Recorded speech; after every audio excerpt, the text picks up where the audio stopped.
Thero and Saranayo.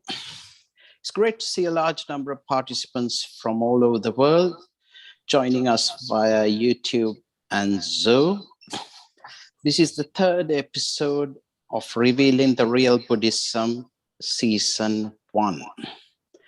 This program is conducted by the Abhaya Dhamma Meditation Group, which is a registered charity in UK. Today's program is a continuation of last week's program, and there's an opportunity for you to raise questions during the second half. We encourage you to use the raise hand option on Zoom and ask questions. Alternatively, you can use the chat function and also raise questions via YouTube. May I now ask Cirilaya to invite Thero to this platform. Thero and Saran.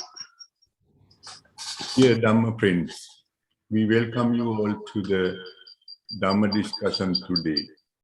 We all are grateful. Today also Venerable Walasmulle Abhaya Thero is joining to lead the Dhamma discussion via Zoom. With all our respect, we appreciate the Thero's invaluable contribution for disclosing the real teachings of the Buddha. As a gratitude, we get together and transfer our gained merits to Venerable Abhaya Thero to attain the expected supreme bliss of Nibbana. Sadhu, sadhu, sadhu. Now I kindly invite Venerable Abhaya Thero to commence the Dhamma session today. Thank you, Thero Saranai.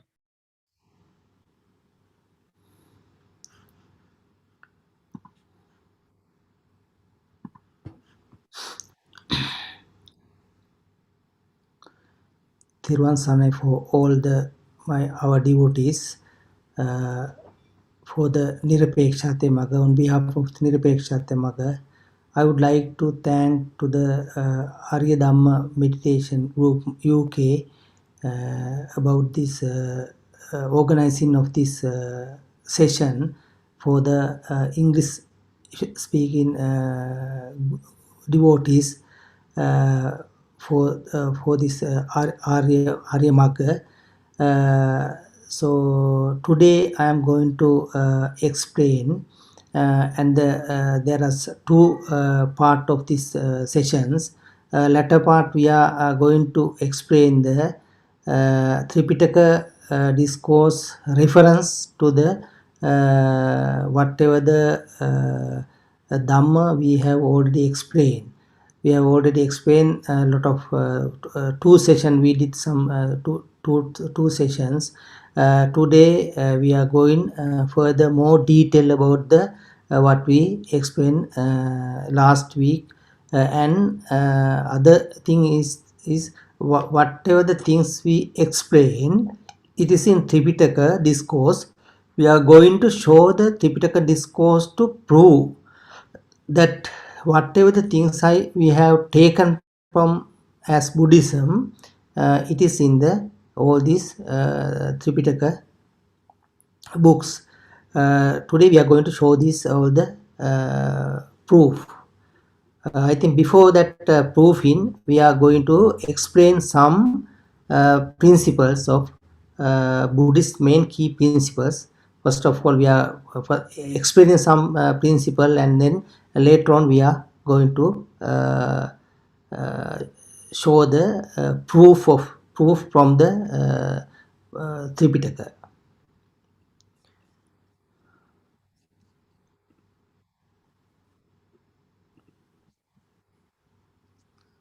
Good morning, good afternoon, and good evening, ladies and gentlemen. This is the English translation service, and today we are entering the third session on revealing the real Buddhism. So, Thero and Saranai, Kalyana Mitra friends, we are slowly learning the path to the end of suffering. There's quite a lot of basic understanding that we need for this. And we are learning it from Dhamma, and we consider Dhamma as our teacher according to Tripitaka.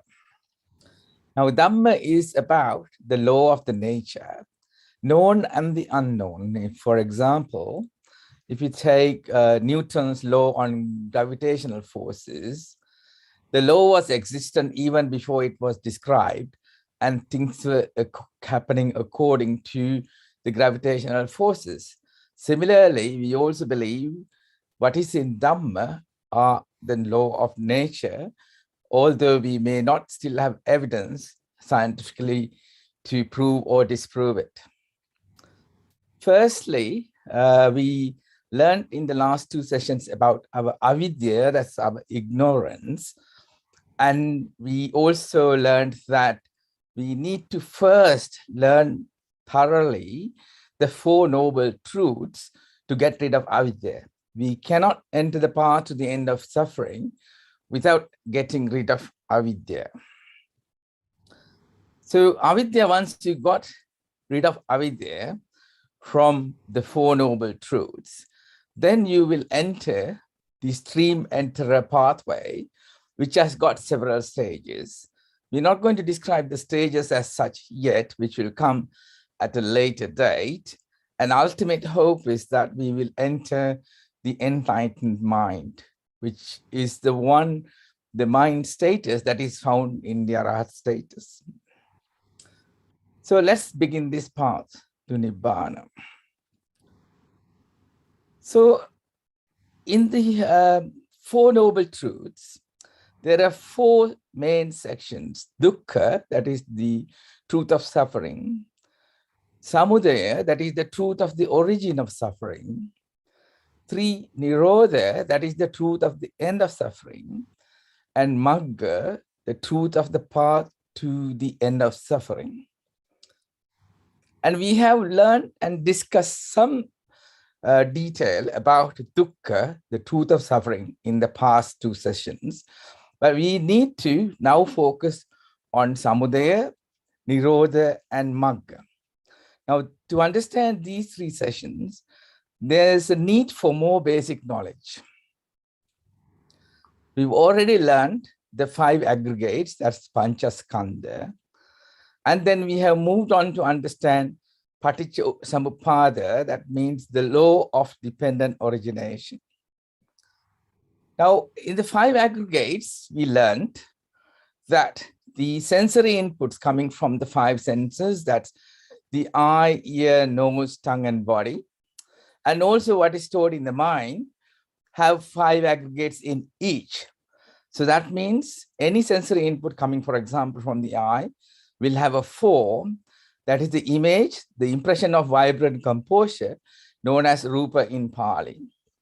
Then we have sensations or feelings received from the form, called Vedana. Then we have signals, perceptions, Sanya. Then mental fabrication or processing, Sankhara. And then consciousness, Vijnana. This means now we recognize the sensory input. So accordingly, now there are 5 into 6, 30 elementary dhatu points. Then we learned about the vipaka sensory inputs. That means, say, for example, you get a piece of cake and it's very pleasant. And that's the normal taste that you get because of returns or vipaka. But you might enhance or escalate this taste mentally because of an external force, such as because it came from your fiancé, and then you laminate your taste with this, what is called raga or asada, mentally.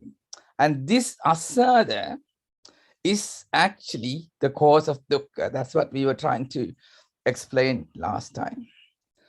So based on that, we talked about the law of dependent origination, which is the Pancha Upadana Skandha.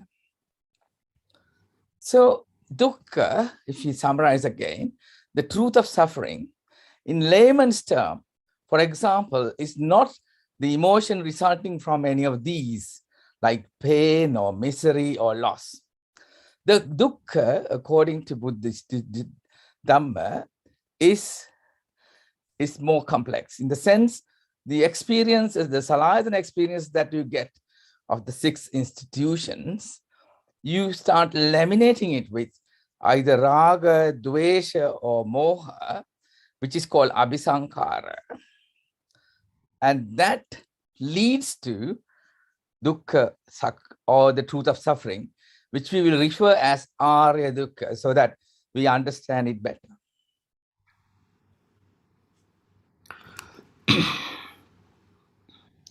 For all the beings in the universe, if someone need to end of the suffering, he should understand what is ignorance or delusion or avidya. Really, either we know this principle or not, it is happening. It is called dhamma. If something is happening, either we don't know or don't know. Even if we know it is happening, even if we don't know it, then also it's happening. So the real the nature of our nature is either we know or don't know. That's not depend on anything. So if you know this real dhamma, then only we can escape from this cease of this suffering. So first of all, we have to understand.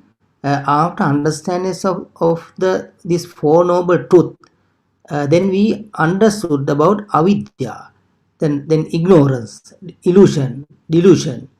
That the just after understanding the all these gratifications, what we create in throughout our day, for a year, for a month, for a week, for a day. So then we can understand this. All these gratifications are created by delusion, illusion. So that's avidya. So the other thing is we have to understand how this mentally fabricated with paticca samuppada. That the paticca samuppada is the equation to create this all these sufferings. So if you understand the suffering, then you can understand the creation of the suffering. This is called samudaya, that's the creation.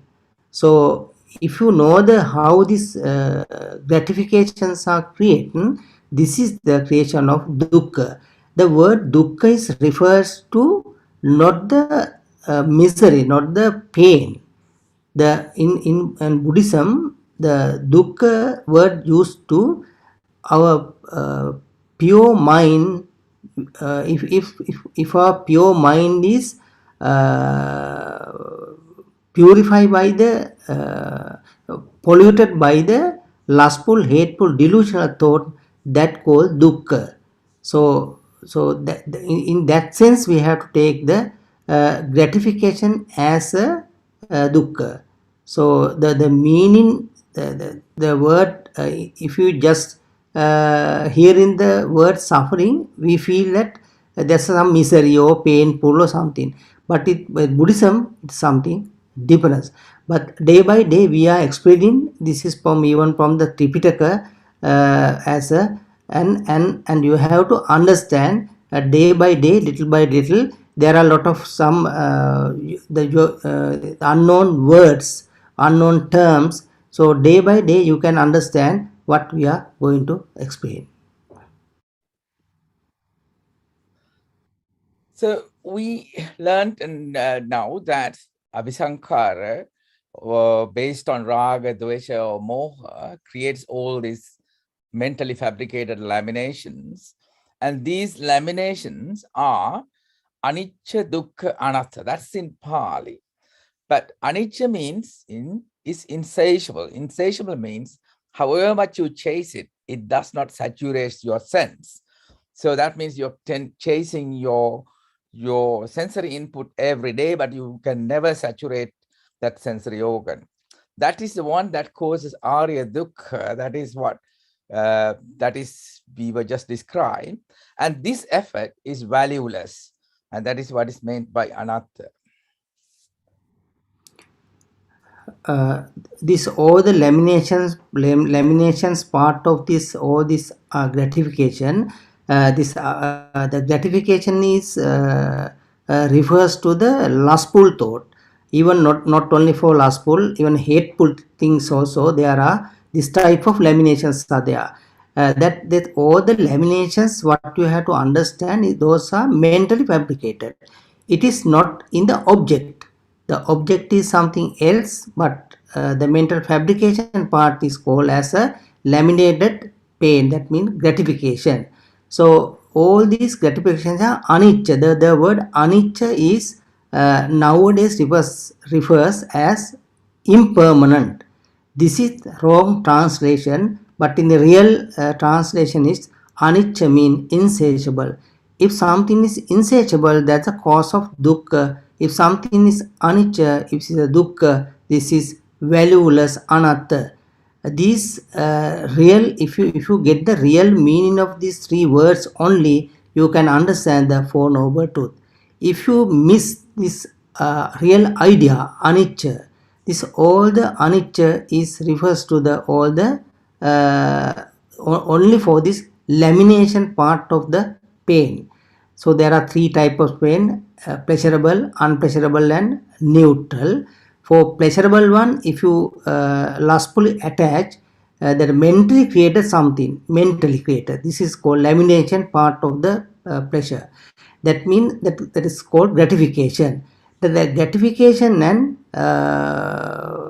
pleasure is two different things. So you have to understand. So there as a return. If you look at something, if you hear something, if you smell something, if you taste something, you touch something, there are as a return, there are present feeling. That present feeling is not the gratification. If you attach lustfully on top of that pleasurable feeling, then mentally created part is called that lamination part of the pleasure. There are two parts. One you can't cease, but one part you can cease. If you lustfully attach, only that gratification is created. If you are not lustfully attached, that gratifications are not created. Then you are end up with the only form of the return pleasure. So since all these gratifications are mentally fabricated, and you are trying to gain this gratification from this all the object, rupa, vedana, sanya, sankhara, vijnana, all this outside world, you are trying to gain from these things. So that is why it is insatiable. So it is, if you take as an example, it is very similar to the mirage. You have seen some mirage. If you look at the mirage, there are some water, but if you go closer to pick some water, there are no water, but it look like there is a water, but we can see some water is there. But when you go to take some water, there is no water. It is only like a hallucination. That is called just and not a real things. So very similarly, gratification. So gratification also the lamination created by mental fabrication. So this is what you have to keep on thinking day by day. Just after understanding of this principle, day by day, when you face with some incident, then you have to understand, oh, this, okay, I create some gratification. Then how the gratification are created? Day by day, you have to think yourself at the when that gratification or created. It may be due to that hateful also. Suppose that someone is shouting to you. The shouting is only word. That's only word. But then with the same word, you can create the hateful thought within you. That hateful thoughts not given by the shouting. So it is a mental fabrication. So likewise, you have to keep on thinking. That's called analyzing. So you have to analyze this principle according to this Four Noble Truths. Then you can understand. Suppose that in the morning your father is shouting, then you are getting anger. But in the evening, you are very loving with the father, the same father. But same one, when you create hateful thought, you are burning. you are burning, but only when you hatefully attach. So these things you have to keep on practicing day by day, and then you can understand this, how this laminated part of this pain, that means pleasurable, unpleasurable and neutral, mislead your day-to-day life. So this is a real practice.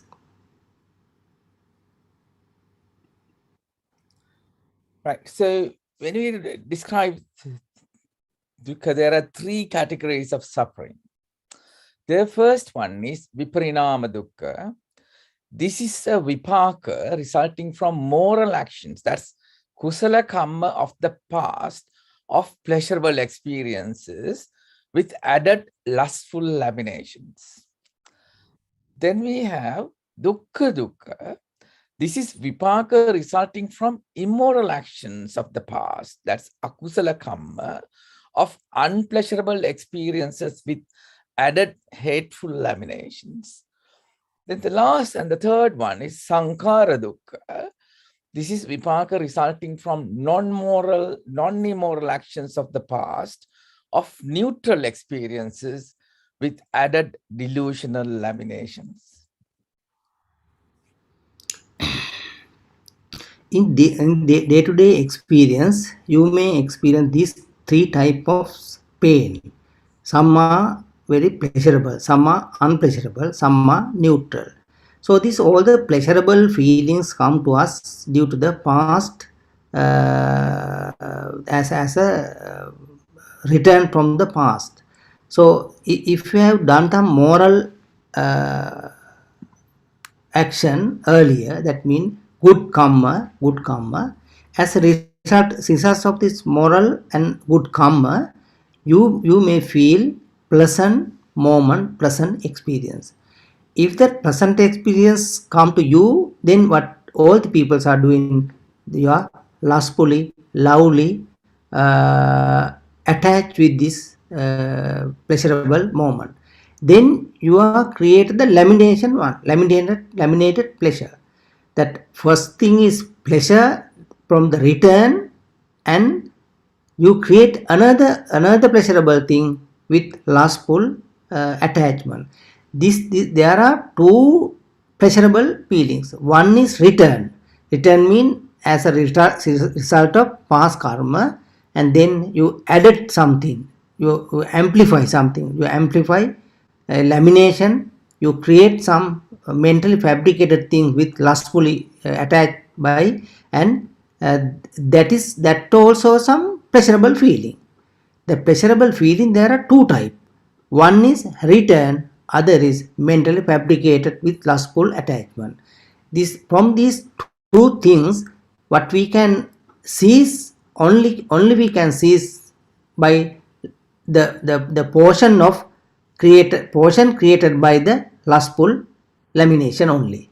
But if we have done the immoral action, karma in past, then as a result of this immoral action and karma, we are facing unpleasant experience, unpleasant situations. That all the unpleasant situation, what we are doing, we are hatefully attached and create the lamination one. Suppose that I will explain some example. If someone is hit you, but suppose with the cane or something, someone is hit you to your hand, then you can understand that only 2, 3, 5 minutes that pain is remaining as a return. The real pain is remaining only 2 or maximum maybe 5 minutes. But if you attach hatefully with that incident, your hate to that person, it may be around 1 month, 2 months, 3 months. After 1 or 2 months later also, if you see that, suppose in either school or some friend or someone, so after 1 month, if you see that guy, you are burning. Why is that? But now after 1 month, he is not hit you. But before 1 month earlier, he has hit you. Then you can understand After even 1 month, you are still burning. Why is that? Due to that hateful attachment. Now also you are hatefully attached, and again and again and again. It's an endless game. Then can you understand only 5 minutes pain, bad pain, unpleasant pain that guy gives to you, but you are until now, that means until 1 month, it may be 1 year, it may be 10 years. Suppose that when we are childhood time, if someone is hit you, then now we are very old, but still you are angry with him. So you are again and again you are creating the multiplying this all this burning sensation. So can you understand that the pain is very less, but you can create by hatefully, by attaching with hatefully, you can create a very huge amount of energy that is very harmful to you. Other thing is non-moral, non-immoral action or past karma. Due to that one, some neutral feelings come. When the neutral feelings come, what we are doing? A lot of people are delusionally attached. The word delusionally attached, we will explain later. Delusionally attached and create this lamination. Then you can understand there are 3 returns: pleasurable, unpleasurable, and neutral. And on top of this one, you are attached, lustful, hateful, delusion, and create another pleasurable, unpleasurable, and neutral feeling. Then there are 6 pains. One is the 3 is return: pleasurable, unpleasurable, and neutral. There are 3 return, and other is all the lamination. All this lamination part can be removed, get rid of, cease by exercising the meditation. And other thing is, the first part of this session is to understand this philosophy. What is the drawback of lustful, hateful, delusional thought? If you understood the lustful, hateful, delusion thought is there are some lot of drawback, then you can seize this whole lustful, hateful, delusional thought, and then you end up with the gratification and dukkha and sankhara dukkha, viparinama dukkha. The viparinama dukkha is you can take viparinama dukkha as a gratification. Dukkha is a negative side. The viparinama dukkha is a positive side, pleasurable side. Dukkha is for the miserable side, but that also there are very big portion, severe portion created by hateful attachment. Other thing is sankhara dukkha means this is a neutral one. So try to understand this one. Either if you can't understand, you can ask the questions later on, then we will explain. But these 3 type of dukkha called dukkha arya satya, or in the Four Noble Truth, dukkha arya satya. This is what you have to understand. These are arya sufferings. So that we are now trying to understand the Four Noble Truths. And if we get moving forward, at the beginning, you will now realize your vipaka experiences with pleasant, unpleasant, or neutral experiences will be laminated by lustful, hateful, or delusional thoughts. But as we go along the path and we learn ourselves and understand, these laminations of various nature will start to reduce, and you will achieve certain stages on the stream enterer pathway. And as you go along, these laminations will reduce further, and you will come to a state, if you advance that much, to where you will only have vipaka or returning experiences of pleasant, unpleasant, and neutral nature. This is the enlightened mind, which is found in the Arahat status. So the milestones in the path to Nibbana will be discussed at a later time. When you have cessation of all this lamination part, you have to understand what are the severe worse karma. Lustful, hateful, delusion. From delusion is the biggest, that means huge bad karma. This is a huge one. Second one is a hateful one. Third is the lustful one. So just after understanding of the all the gratifications are insatiable and suffering and worthless, then you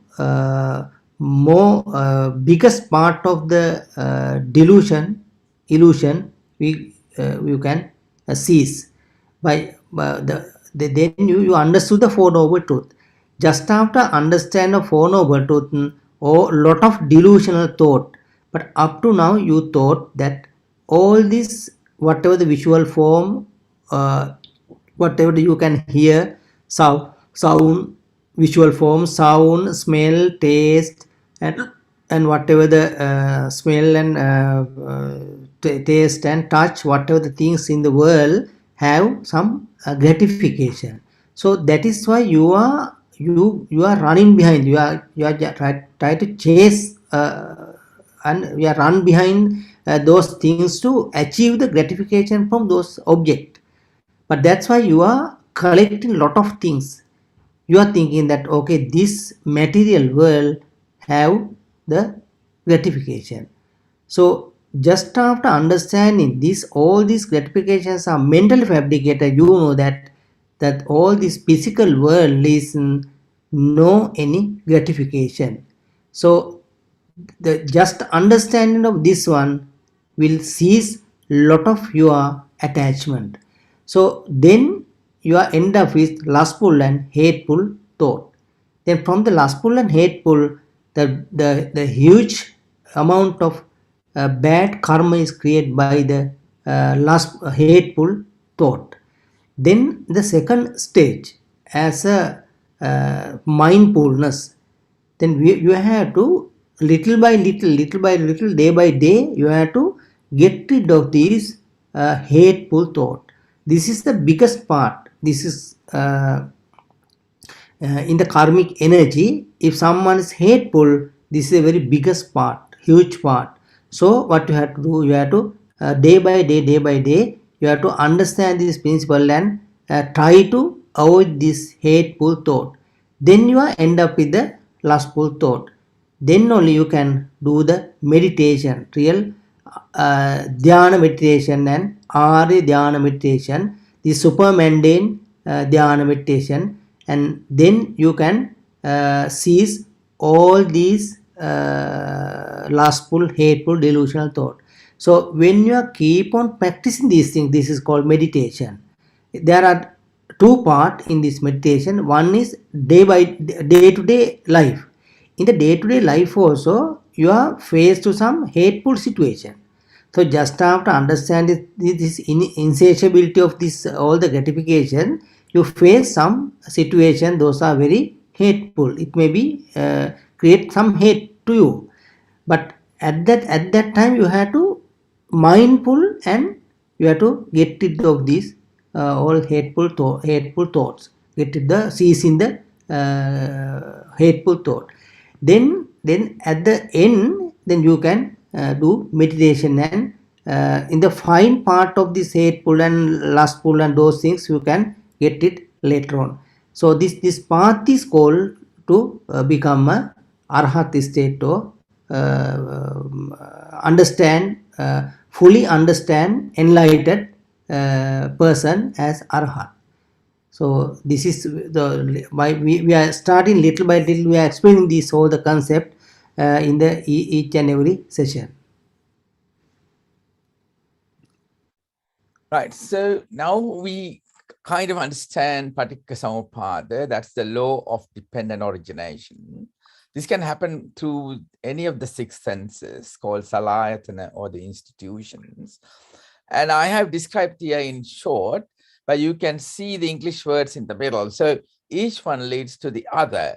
Ignorance leads to disposition, disposition leads to consciousness, that leads to individuality, and individual leads to senses, and senses have contact, and that leads to feeling, leads to craving, and then clinging, and then becoming and leading to Jati Jara Manri at the end. So if you summarize that in English, for example, it's a simple pathway. So you have a sensory trigger, then you have the signal that comes from the trigger that you process it. And then you have a recognition, that's the vipaka recognition. Then what happens is then you start liking or disliking or whatever, and then start bonding with it, with whatever lustful or hateful thoughts. And then that results in your actions, and those actions end up leading to karma. So that's in very simple terms, the law of Paticcasamuppada, law of dependent origination. So what we talked about so far is Paticcasamuppada, which is Akusala Mula Paticcasamuppada, which is also term Idapacheta Paticcasamuppada, that leads to Arya Dukkha. But at the same time, there is also another form of Paticcasamuppada called Kusala Mula, good merit Paticcasamuppada. This could be Laukika or Lokottara, describes actions of good merit and leads the way to mundane or supramundane achievements. Then we have a third type called Avyakruta Paticcasamuppada, and this is describes the identification without abhisankara, and that is limited only to the vipaka only.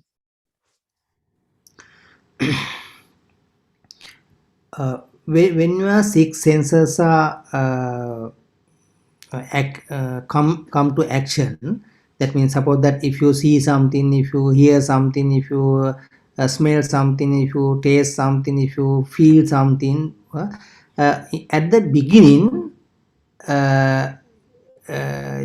you just identify what it is. For that purpose, some Paticcasamuppadas are creating, that's called Avyakuta Paticcasamuppada. That is only gives you the return.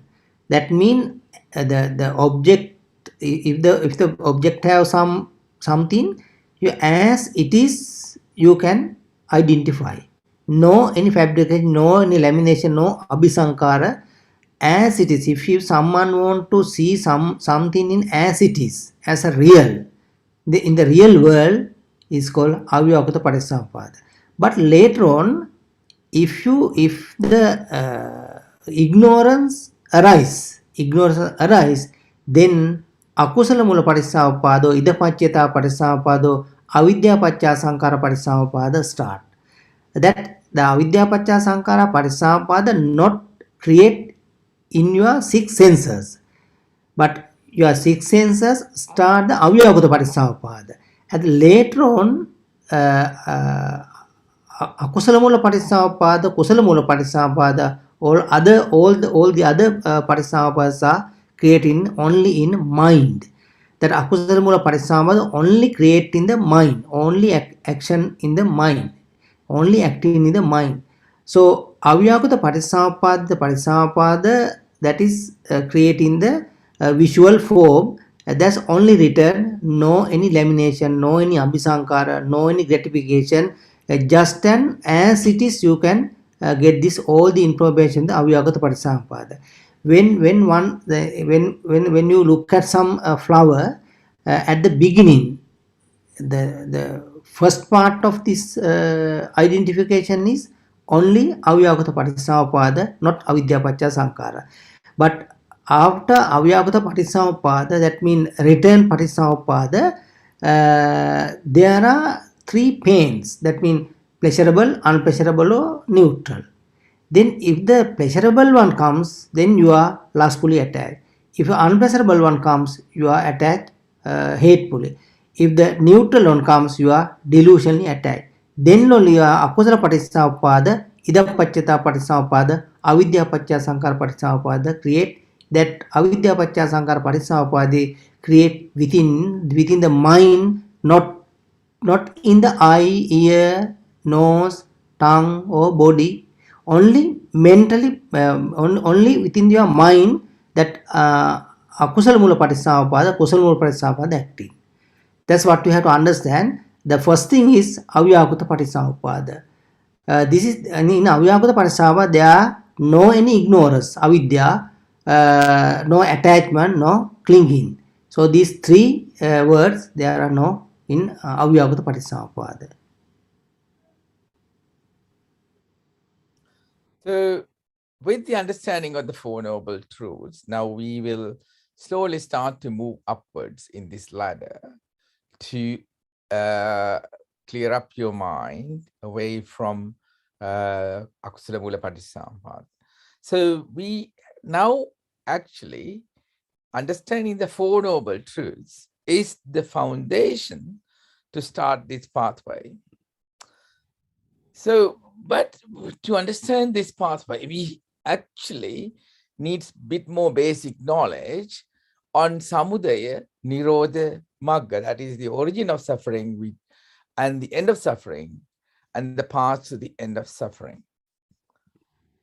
So we have described over the last sessions and today at the beginning, the 5 aggregates, the law of dependent origination. But we need more basic knowledge as described in short in Pali words, which we will describe later in English as well, to understand the Four Noble Truths properly. So we need to understand Asada, Adinava, and Nissarana. We need to understand Raga, Dvesha, Moha. We talked about a lot already. We need to understand Anicca, Dukkha, Anatta. We talked about it today. We need to understand Sankhara and Abhisankhara, which we talked about. Then we have to talk about our immoral actions and how to reduce or get rid of those. And then we have to talk about Sattara Mahabhuta. And then Sattara Satipatthana. Then after that, we will have to understand the 4 stages of attainment. That's the milestones of progress, which you have to realize, because nobody's going to come and tell you, you are in the 2nd stage or 3rd stage or whatever. So it's your own understanding. And then also specifically understand the Eightfold Noble Path. So that is the 4th of the Four Noble Truths. And once we know all these things and we understand these, then the role of meditation will be understood. And that's where we will be going after learning all this. So if we just describe a little bit about Asada, Adinava, and Nissarana. So Asada is gratification that describes the lamination that you get in return, in response to a pleasant feeling that results from a return or vipaka. So this lamination is actually mind-made fabricated pleasure. And this can drive you to chase the same pleasure again and again and again. And that leads to dependent arising of klesha or actions. But we will talk about klesha in a minute in detail, but I will leave it as just as a word for the moment. And then we have the drawbacks, that's adinava. Adinava are the consequences of chasing mental pleasures. Asada, so because this is the result or the consequence that happens because of asada. And these bad consequences may surface both in this life and or in the future, in samsara. And this refers to all Arya sufferings based on anicca, dukkha, anatta. And we also need to understand what nissarana means is getting rid of this drive to chase these pleasures and also cessation of attachments and bonding. So the same applies. Now we were talking about asada here, that is for a pleasant sensation, but the same applies to hateful sensations, that's dvesha, or delusion or neutral sensations, that's through delusion.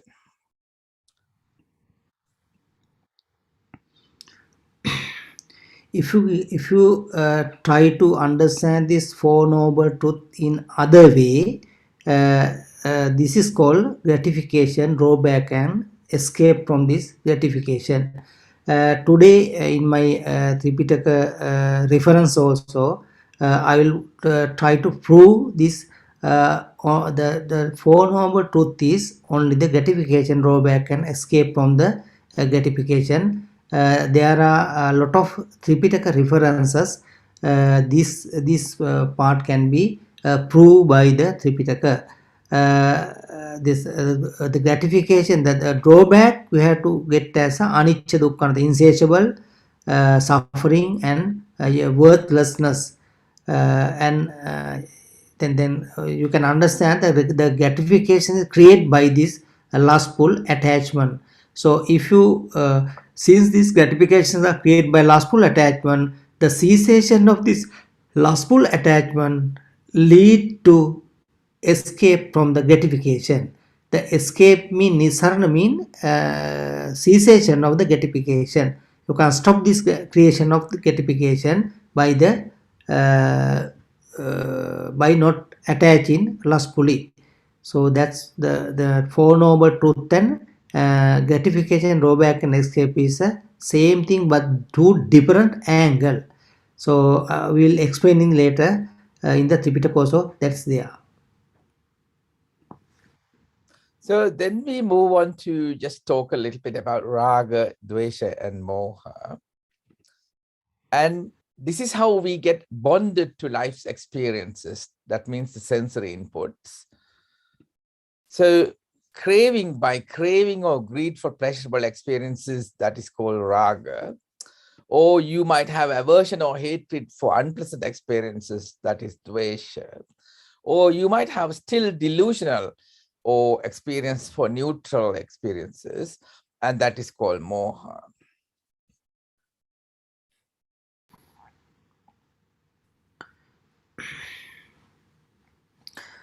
From our sensory input, the cravings or greed, why this raga is happening, that's a pleasurable. So when some either visual form, sound or smell, taste or touch comes, if there are some pleasurable things, if someone don't know, that's come from return as a manadhamma, that all the pleasurable things come as a return, and then the person is thinking that whatever the visual forms gives you the happiness, so pleasurable feeling. So then what these people are doing delusionally, first of all the delusion start. Delusion mean whatever the things you can see, that gives you the happiness and pleasure. Then you avidya pacha sankara, that means you ignorantly, delusionally attach with this whatever the visual forms. So then the avidya pacha patisamuppada create, then only that gratifications are created. So cravings, greed or raga mean you are trying to gain this happiness or pleasure from this visual form, but these visual forms are neutral. From the neutral visual form, you are the gratification, that pleasurable feeling you create within your mind, they are mentally created, then try to gain from this visual form. So that's why that the ignorance playing lot of role in this area, because ignorance is the main key things create this gratification. So the same way hatred also, aversion, hatred also, delusion, and same all other things also very similar. But you have to understand one principle, and then we can apply to the all cravings, aversion and delusion, three of these things. So we mentioned the word klesha. Now the klesha we need to understand as well, because it's a very common word that's used in the description of these. Kleshas are mental states. They are resulting from mentally fabricated lustful, raga, hateful, dvesha, or delusional thoughts. That's moha. These thoughts clouds or detriments the mind and manifest in unwholesome actions. So these thoughts create a certain physical or moral well-being and actions that could be detrimental. And that's the kleshas. And if you go further, this also includes states of mind such as anxiety, fear, anger, jealousy, desire, depression, afflictions, defilements, egoism, destructive emotions, disturbing emotions, negative emotions. So all what kind of mental thoughts that arise as a result of abhisankara are kleshas.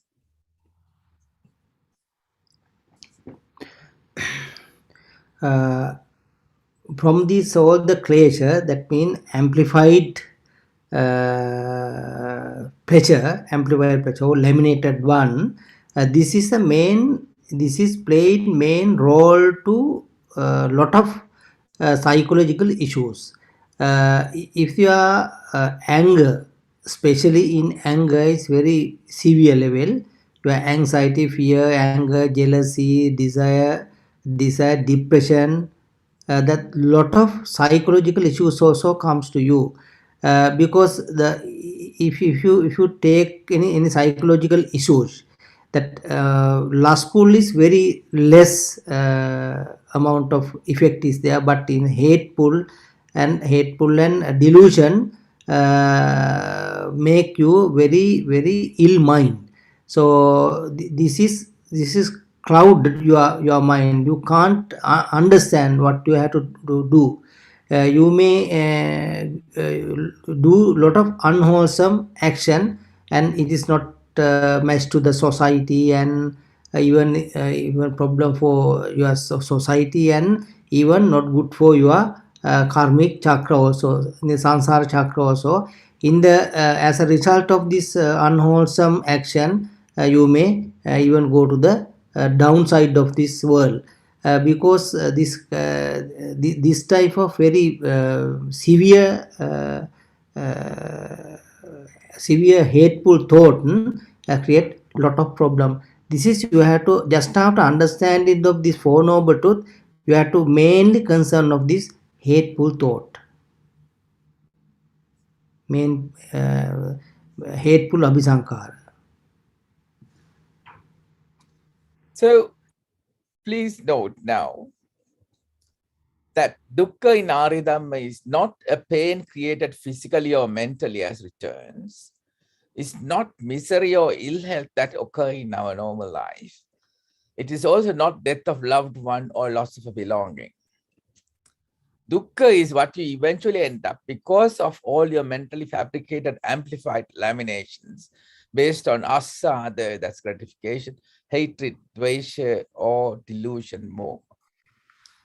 So this is what we end up with, and we have lots of laminated, mentally fabricated, lustful, hateful, and delusional thoughts, and that's the one that actually results in dukkha.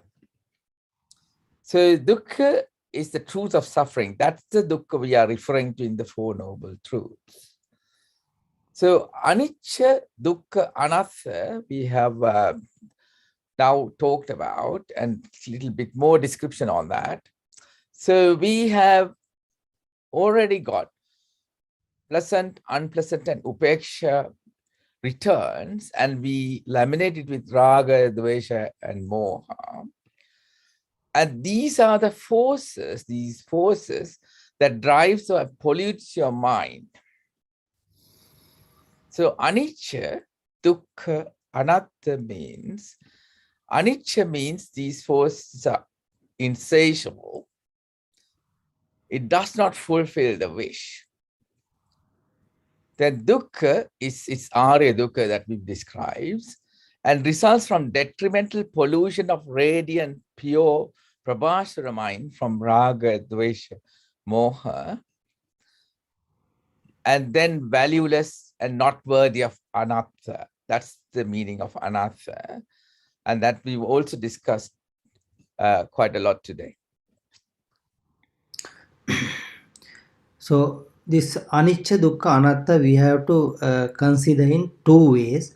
One is all the five aggregate also anicca, dukkha, anatta. But the thing is, even though these are anicca, dukkha, anatta, insatiable, suffering and worthless, but those are, we can't avoid these things, whatever the visual, seeing and hearing and smelling, tasting and touching and thinking. But this is called five aggregate. But there are some other called, this is called grasping five aggregate. Grasping five aggregate mean all this lamination part or amplified part. That was called abhisankara portion of the present, unpresent and upeksha. But that part we can cease, we can eradicate, we can stop by keep on understanding this Four Noble Truth. Only one part we can avoid, one can cease, we can get rid of some this also one suffering, one part of this suffering. Another part is there that we can't avoid. Sometimes I will give you some example. When Devadatta is rolling some stone to the Lord Buddha, the Lord Buddha's foot, there was a wound. There's a painful wound. But after become a arahat also, that suffering come from the body, it comes to him. But he didn't attach hatefully. If the hatefully attached, the lamination part is created. When the Moggallana Thero killed by this thief, then he will lot of pains. But body pains are there. Those are only returned because if you have some body, you have some pains. Those are, suppose if you have some ill, suppose if you are suffering from some disease, then there are body pain. But body pain you can't get rid of by understanding the Four Noble Truth. By Four Noble Truth, you can only, we can cease, you can escape, you can stop only this lamination part. To understand that one, you have to understand then insatiability of anicca, dukkha, anatta. The insatiability, this is a very key word in Buddhism. That word nowadays have been wrongly translated as anicca, as anitya, impermanent. If something is impermanent, that's a cause of suffering. But if you take some headache or something, if the headache is impermanent, this not gives you suffering. If the death is impermanent, that's not gives you suffering. If you have any sufferings, if you end up if you impermanent any suffering, that's not the suffering. It's a pleasurable thing. But if something is insatiable, all the time suffering, the result of that is suffering. Insatiable doesn't fulfill the wish. If because this all these kleshas, all these abhisankaras, all these gratifications are within your mind. It's a mental fabrication. So the insatiability you have to think in the mind, not the physical world. The physical world all are impermanent. That's okay, but that's not come to the Four Noble Truth. So there are wrong translation of the Tripitaka translation. So anicca have been translated as impermanent. This is a wrong translation. So you have to get the insatiable, doesn't fulfill the wish, doesn't fulfill the all the things are not the way you want, not the way you wish, not the way you like. There is insatiable. That's the correct translation of anicca. Dukkha is same. Anatta mean nowadays they are all are taken as a anatta as a soullessness. In Tripitaka, anatta refers as valueless, worthless. If something is not the way you want, not the way you like, not the way you wish, insatiable, then that's a cause of suffering, and those are valueless, worthless. Why? All these five aggregates are, there are no any gratification. Those are no any gratification. That's only element, only fundamental element. There are no, all these gratifications are in the mental fabrication. That's what we have to always keep on mind. That's why again and again we are explaining the same thing, but you have to understand this small concept. Then after understand this small concept only, you can go ahead with meditation. But small concept, but very deep.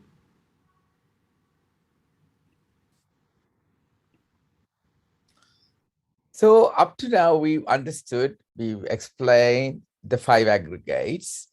That is Panchaskandha, that is common to all, including people attaining Arhat status. Then we've talked about we ordinary people are naturally inclined to satisfy our sensory organs through attachments of desire, lustfulness, raga, hate, anger, dvesha, or delusion. The latter leads to the 5 grasping aggregates that Thero just described. That's Pancha Upadana Skandha. And that's all mentally fabricated. This is the driving force of all beings except Arhats. Arhats have 5 aggregates, that's Panchaskandha, but they have no dependent arising of 5 grasping aggregates, that's Pancha Upadana Skandha. Very same as what we explained earlier, but this word is grasping aggregate. There are 5 grasping aggregates. That means Rupa, Vedana, Sanya, Sankara, Vijnana, forms, or the feelings, signal, mental fabrication, and consciousness. If someone is attached to this one in any way, if there is any attachment, that's called grasping aggregate. That grasping part is created by the lustful, hateful, delusional way of attachment. That's only what we have to understand. But 5 grasping aggregate we can cease. Only the Pancha Upadanaskandha, 5 grasping aggregate we can cease, but 5 aggregate even after become Arhat, that means fully understood person, that means enlightened person also, they also have a 5 aggregate. No one can seize this 5 aggregate. Only at the Nirodha Samapatti you can seize this even 5 aggregate, but after become Arahat also, that 5 aggregates are there. But when you are enter into the stream enterer, first stream enterer, second stream enterer, third and fourth stream enterer, the 5 grasping aggregate decay by small amount at a 4 stage. First, second, third, fourth stage. There are 4 stages to come to the enlightened one. So there are little by little the 5 grasping aggregates are decaying. That means get rid of the portion by portion. So we now move on to describe a little bit about Sankara and Abhisankara. You've seen this slide before. We talked about the sensations that we get, pleasant, unpleasant, or neutral sensations. And these are vipaka returns. But these sensory inputs can be also due to other reasons, which we amplify and laminate our experience with asada due to raga or hatred due to moha or dvesha, or from upeksha due to ignorance and relations. So this means all laminated applications are driven by raga, dvesha, or moha in the mind, and that is the cause of arya dukkha. And that is this section before amplification is sankara. That is how you process your signals. And all fabrications, attachment through lamination, it happens because of abhisankara. I think that this is also the same thing, but it is very clear that first part is pleasurable, unpleasurable, and neutral things. And on top of these 3 pleasures, we have created the lamination. That only this lamination can cease, escape. That's what you have to try in the future. When you are day-to-day life, first there are some very rough part of this amplified portion can be seized by the day-to-day life, and latter part is fine part we can get it by the doing the meditation and get the first, second, third, fourth dhyana. This is the way to have a complete one, that means enlightened one. So there are two main categories of actions arising from returns from the past deeds called karma vipaka. So those are returns from your past deeds.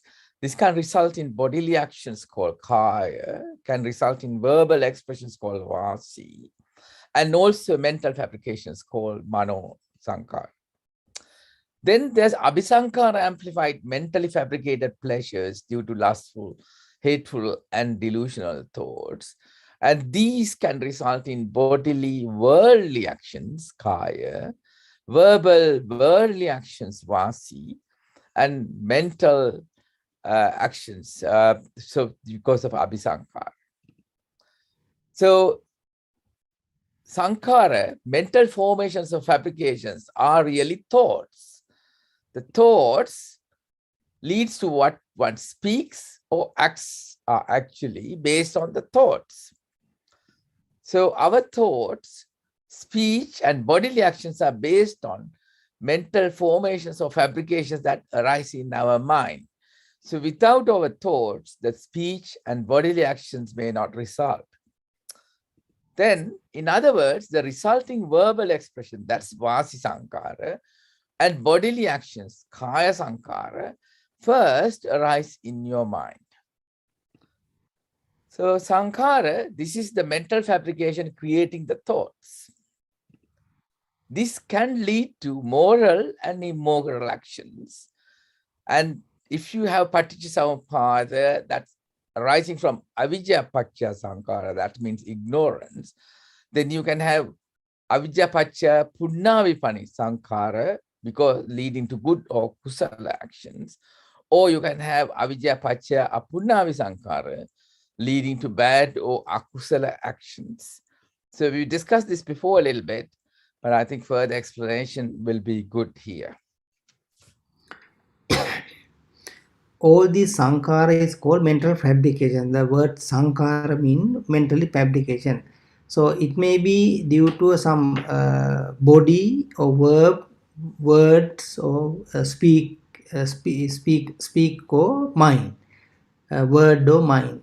If someone is doing some bad thought, that means badly create your thought, then is called mental fabrication. That means mental sankara, mano sankara.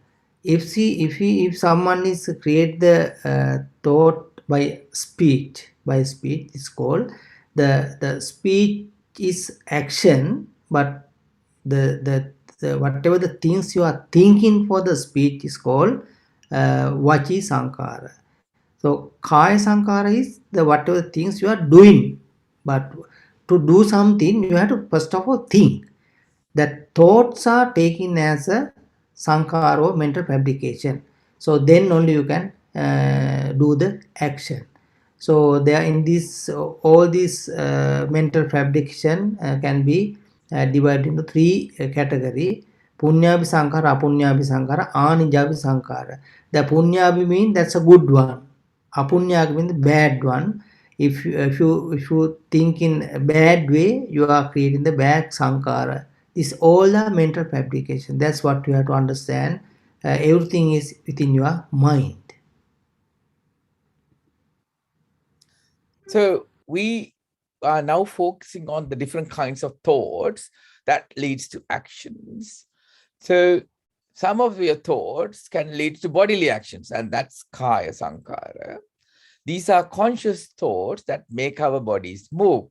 Kaya sankara can be vipaka neutral, and that's what sustains your life. Say you want to eat, drink, whatever you breathe, whatever kaya sankara So, but sometimes because of abhisankara, your thoughts may be leading to further actions, bodily, worldly actions, killing, stealing, sexual misconduct, etc., due to apunnabhi kaya sankara or immoral actions. Then punnabhi kaya sankara, that's moral actions, leads to good karmic actions such as selfless dana, generosity, sila, ethical conduct, bhavana, meditation. Then we have verbal expressions. Again, starts from thoughts. And verbal expressions can be vasi sankara, sustains the formation of thoughts for verbal response. And then we have vasi abhisankara, leads to verbal, worldly expressions like lustful and hateful and delusional speech.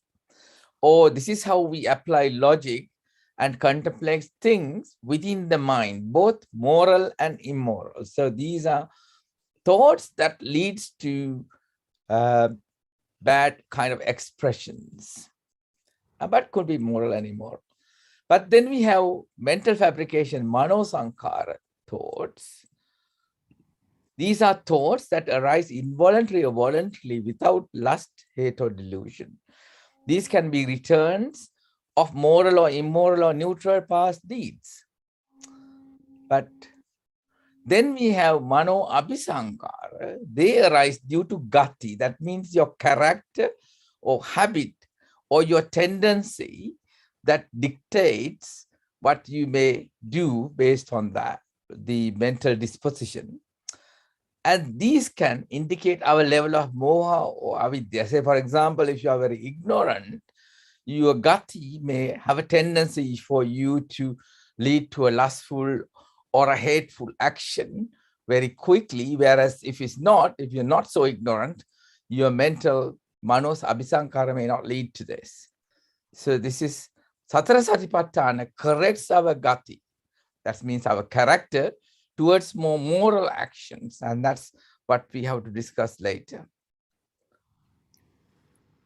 Here what we have to understand some small word, but it's very important. Some kaya sankara and kaya worldly sankara. So there's a word called worldly. The word that word is in a normal context. You are taking the world mean this whole physical world, but in Buddhism we are taking as a worldly mean all the klesha. That means all the abhisankara, all the lustful, hateful, delusional thought is called is named as world. In some cases, Lord Buddha is telling that you have to seize the world. That means you are not going to destroy this whole physical world. The world is created by your avidya, ignorance. That means lustful, hateful, delusional thought. So that is the main thing. Your body can be used for the worldly matter, worldly action. That means either to killing something, steal something, sexual misconduct, or like that, like things. So the world mean all the kleshas. That mean all the laminated part, all the abhisankara, all the gratification, all these gratifications, all the three type of dukkha is called as world. Lustful, hateful, delusional thought are the creator of this world. So this is not the physical world, but this is the in Arya path of Nibbana. The word world refers as this all this klesha. This is what we have to understand.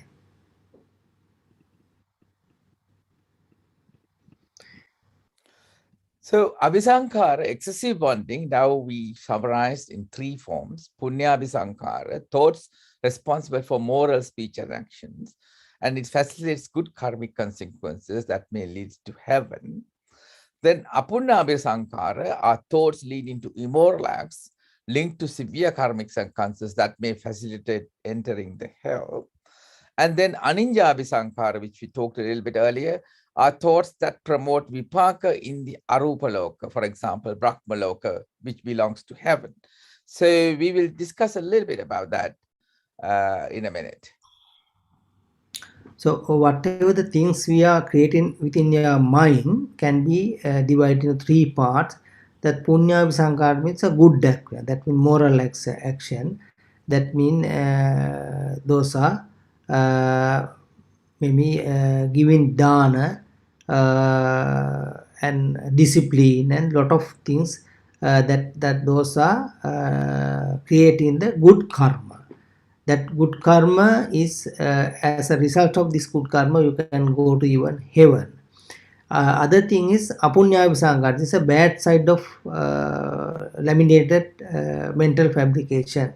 This is called immoral action. This lot of bad karma you are creating, it lead to you to enter into the even hell.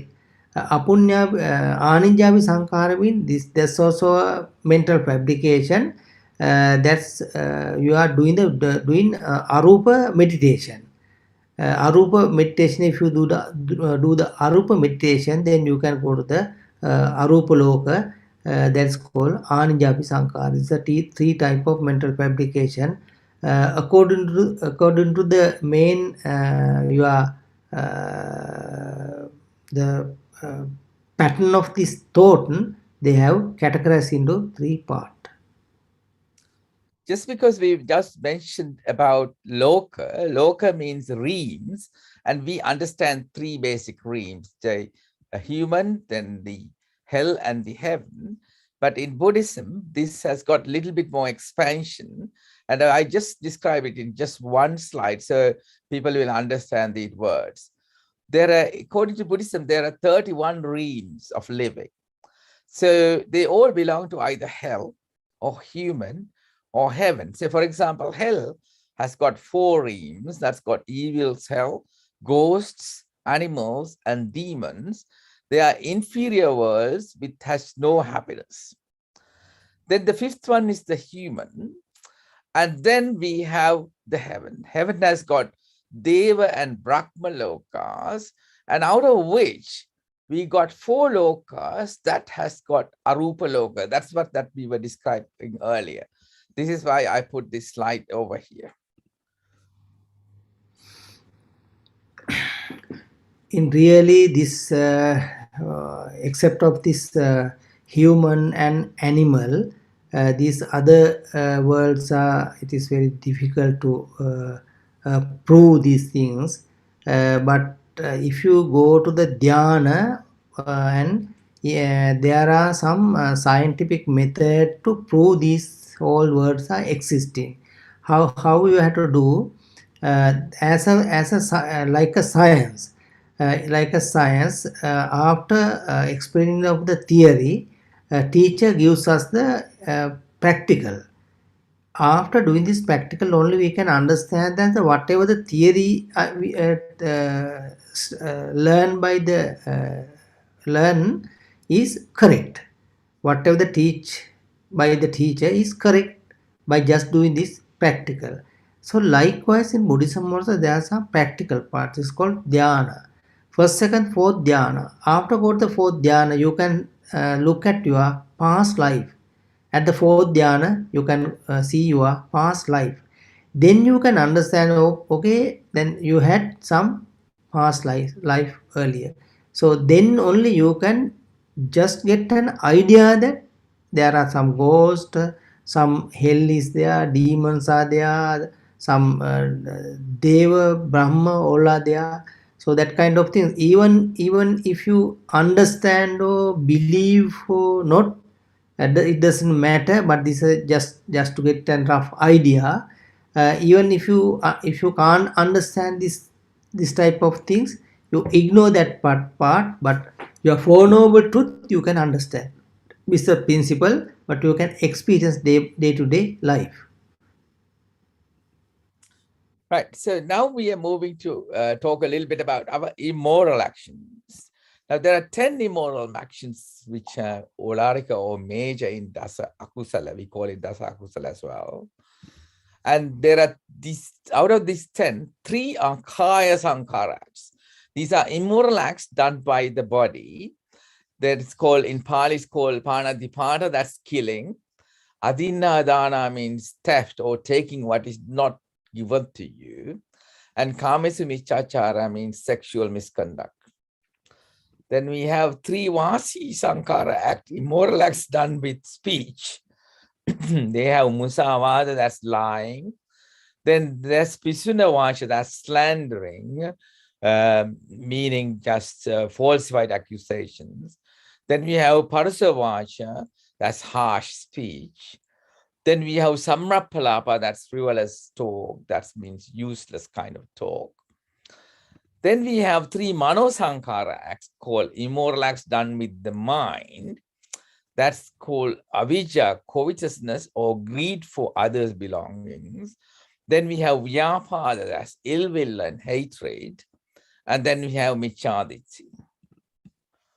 That's wrong views. All these immoral actions, if you just think of mindfully about these things, you can understand all the lustful, hateful delusion is the main key thought cause to this all these 10 immoral action. So all these due to the some hateful things and lustful thing and delusional thing.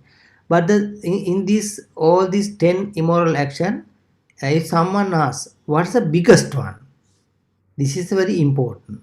It is called wrong views. In one Tripitaka Sutta, Lord Buddha is explaining, if this whole world, that means physical world, that means all our earth, from our earth, if someone takes some soil to his nail, Lord Buddha is asking from the Ananda Thero that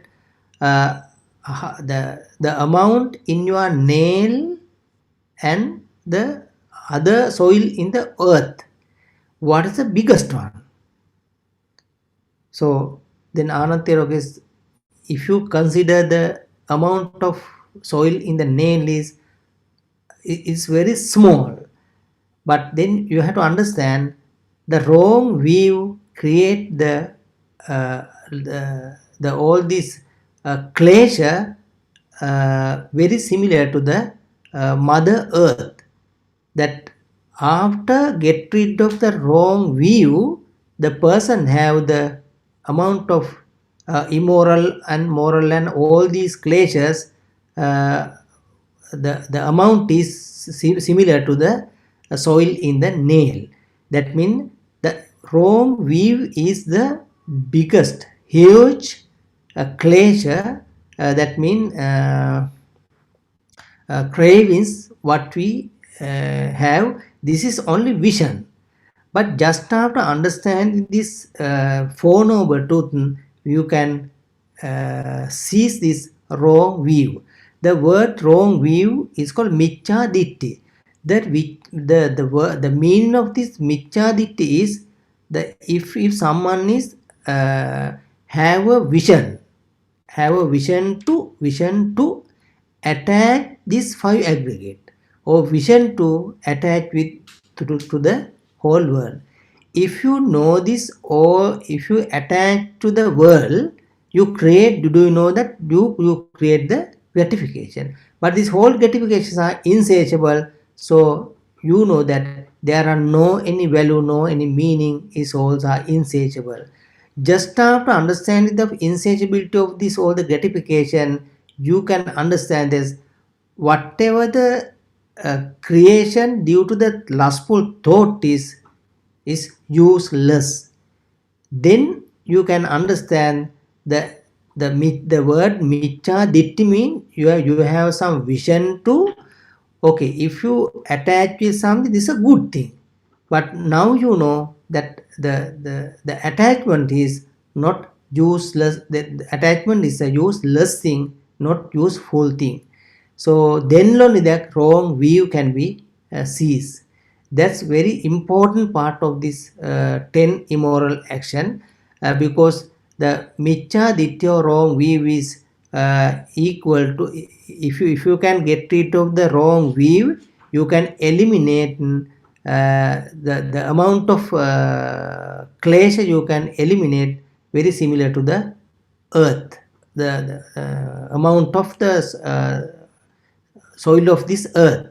The biggest part is due to the wrong view, micchaditti. The micchaditti mean mitra view. Mitra mean attach. If someone attach, chase, addict, or like, if you can understand the attachment is the main problem, you have to detach. Then you are come to the sammaditi. You are come to the right, correct view. That means your wrong view is finished. If you understand the insatiability of the gratification, this is the main key point. In the later part of this discussion, I'll explain that one. So now we want to talk a little bit about Satara Mahabhuta. Now, if you see the Satara Mahabhuta, that was described 2,600 years ago by Lord Buddha, still stands true today, even with all the scientific discoveries. So there's an earth element called Prithvi Dhatu, the matter with attractive forces in prominence, that's solidness. Then we have a water element called Apo Dhatu, which is called matter with motion of particles in prominence, that's water elements. Then we have a fire element called Tejo Dhatu, which is a matter with energy in prominence, that's fire elements. And then we have air or wind element with Vayo Dhatu, which is matter with expansion or repulsive forces in prominence. But if you look at your own body, for example, 70% of that is water. And you have earth elements, Prithvi Dhatu in here, like hair, nail, teeth. You have water elements, that's Apo Dhatu, like bile, phlegm, blood, etc. Then we have fire elements, that's Tejo Dhatu, that's how you produce your energy. And then you have air, wind elements as well, called Vayo Dhatu in our body. So in addition to that, there's a fifth and a sixth element described in the Pali Canon. And that's the space element, which is called Akasha Dhatu. It's an ether element that saturates the whole universe, and all magnetic waves propagate via this medium. Then we have the conscious elements that's described, called Vijnana Dhatu, and that is used to cognize the feelings, and the mind works in this element. This whole world can be described in a different way. One method earlier we explained as 5 aggregate. Other method is 18 fundamental element. So this is the other way of explaining this physical world. Patavi, Apo, Tejo, Akasa, Vijnana. There are fundamental element. There are 6 fundamental elements. If you take anything from this physical world, can be divided into solid, liquid, temperature or fire temperature, air, and space and consciousness element.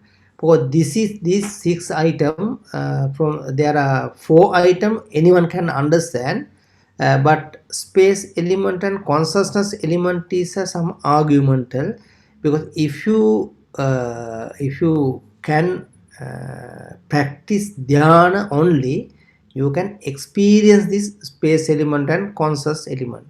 Unless from the physics or any science, because the thing is, all these physical matters, physical appliance and everything create by this 4 element, but this 4 element is created by the space element and conscious element. So no one can create some tool or equipment or any other instrument to show this space element and consciousness element, because that much of fine. So only the things you have to develop is your mind. If you can fulfill if you can practice the meditation, then you can go to the first dhyana, second dhyana, fourth dhyana, fifth dhyana.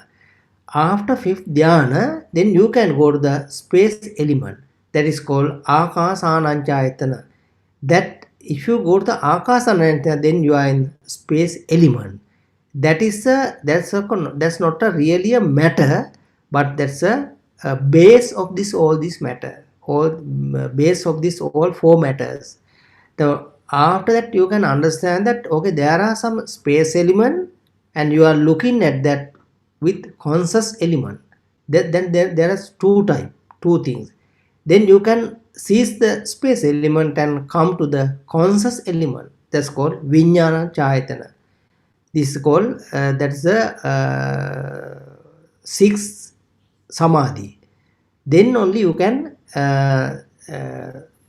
reducing this size of this conscious element by little. Then you call akinchanyayatana, neva sanya na sanyayatana, means at the end it is a very little, it become very little, and at the end of that meditation, all this consciousness also come to end. That means nirodha samapatti, that's the end of this world, abhisankara world and return world and all the world. Grasping aggregate, first of you have to cease in the grasping aggregate, then you are get rid of the even 5 aggregate, and this is the end of this world. So that you can really experience, but the thing is, little by little, just after understanding of this philosophy, you have to do the practice. This is only the practical things. No one can teach, no one can show you space element is this one, conscious element is this one. No one can show you, but you have to do the meditation and get the experience. But there are some problem. Why? Suppose that there are some 10 people are doing meditation. Suppose from these 10 people, 5 can go to this experience.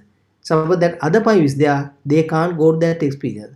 Then no one can show that, okay, I have gone to that space element and I will show you that, and no one can show, because this is the personal experience. No other can show you this is the space element. But then out of this 10, 5 believe space element, others are not believe. Why? They don't have any experience. Then the 5 people who can achieve this fifth samadhi, then they know that there is a space element and conscious element. But unless you don't have any experience about these things, it is useless to try to explain these things. Only experience can prove that space element and conscious elements are there. No scientist is there to explain this one, but up to now there are some argument in science world also. This space element, akasa dhatu, is ether or not, because all the scientists know that electromagnetic waves are propagate via some media, but without media that vibration can't move. But there are no such a element can show anyone. But this is, they have name as ether element, the ether element called as space element. So after doing some meditation, if some few of scientists did the meditation, then they can get proof. But the thing is, no one can show to the others. That's a one problem. So we've discussed some basic knowledge that we need to progress. And next we will have to talk about Satara Satipatthana. After that, the 4 stages of attainment, that's the milestones of progress. Then the Eightfold Noble Path, that is the 4th noble truth. And once we also understood fully the 8th noble path, that's the 4th noble truth, now we are ready to enter and understand the role of medications. And these things will be discussed in the next session, that is due on 14th November 2021 on Sunday. So please do send your comments, suggestions, and feedback, because all that is important for us to improve our presentations and also the clarifications. And please send it to Nirapekshita Maga UK Gmail. And we'll be moving eventually to the Q&A sessions. That is the third session of this program today. And if you have any questions, as the introductory speakers told you, that you can ask your questions via the chat function in Zoom, or verbally during Zoom discussion after raising your hand. They will unmute you to let you ask your question, or text it via the YouTube, so the coordinator will pick it up. So Abhaya Thero will answer most questions in English, but it may be translated if it's required as well. So we are now planning to move, before the Q&A, to a discourse by Abhaya Thero. And today he is going to talk about the core teaching of real Buddhist Dhamma is gratification, drawback, and escape with Tripitaka reference. And that is the short discourse today. Before that, we will have a 5-minute break.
Prasanna, can you see?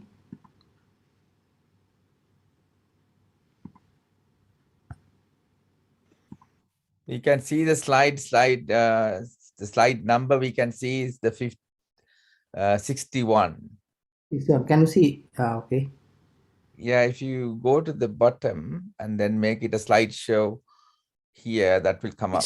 It's not a full screen. That's the Yeah, problem. just go to the full. That's good. Yeah. That's Is it better. okay? Yeah, perfect.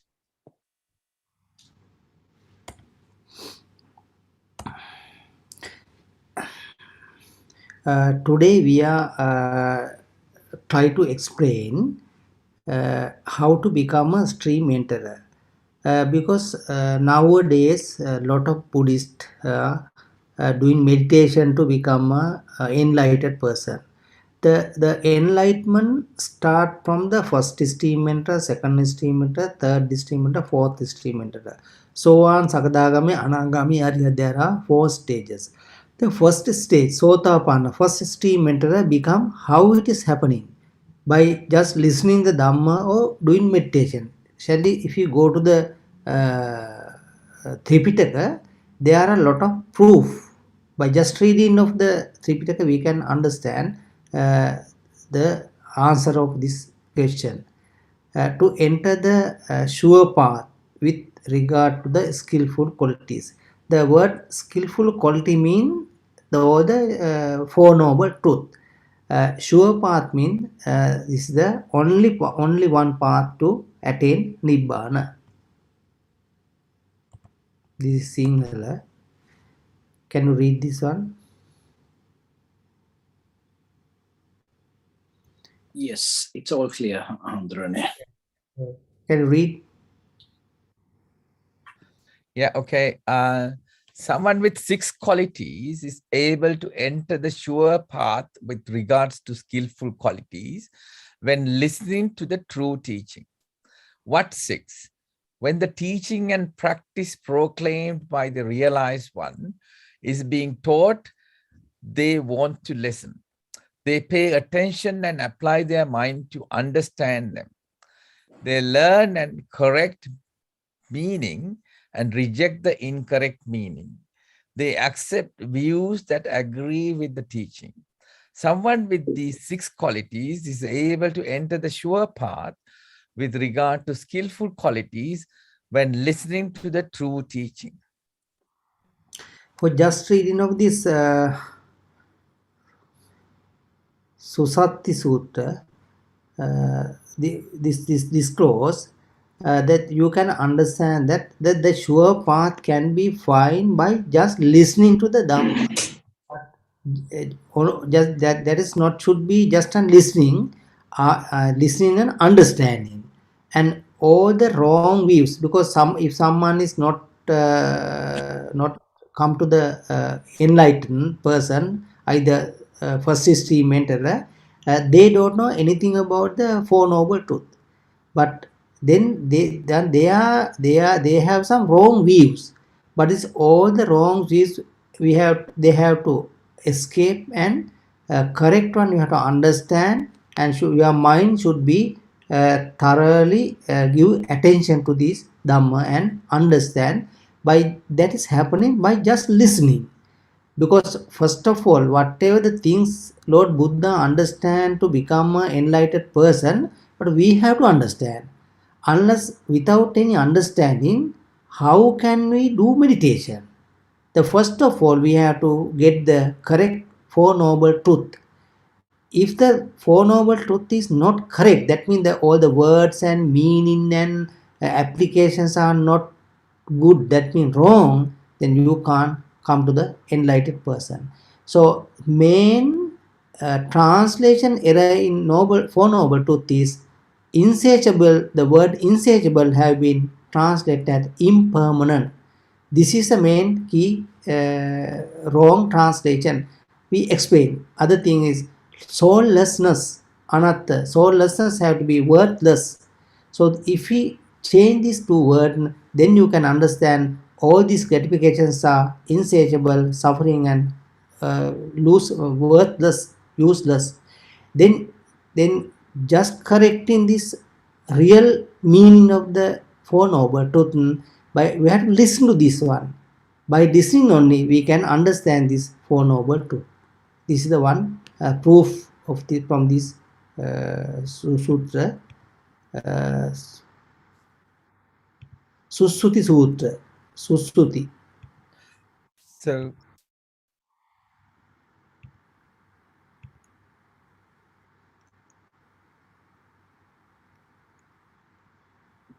this is the another example how householder Upali become stream enterer is by listening to Dhamma or doing the meditation. So this is a Upali Sutta. Read. So this is Majjhima Nikaya 56 Upali Sutta. Then the Buddha taught the householder Upali step by step with a talking on giving, ethical conduct, and heaven. He explained the drawbacks of sensual pleasures, so sordid and corrupt, and the benefits of renunciation. And when he knew that Upali's mind was ready, pliable, rid of hindrances, joyful and confident, he explained the special teaching of the Buddhas: suffering, its origin, its cessation, and the path, Dukkham, Samudayam, Nirodham, and Maggam. Just as a clean cloth rid of stains would properly absorb dye, in that very seat, the stainless, immaculate vision of Dhamma arose in Upali. Everything that has a beginning has an end. Then Upali saw, attained, understood, and fathomed the Dhamma. He went beyond doubt, got rid of indecision, and became self-assured and independent of others regarding the teacher's instructions.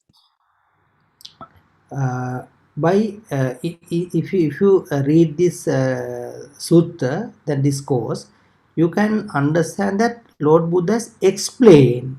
He explained the Dhamma.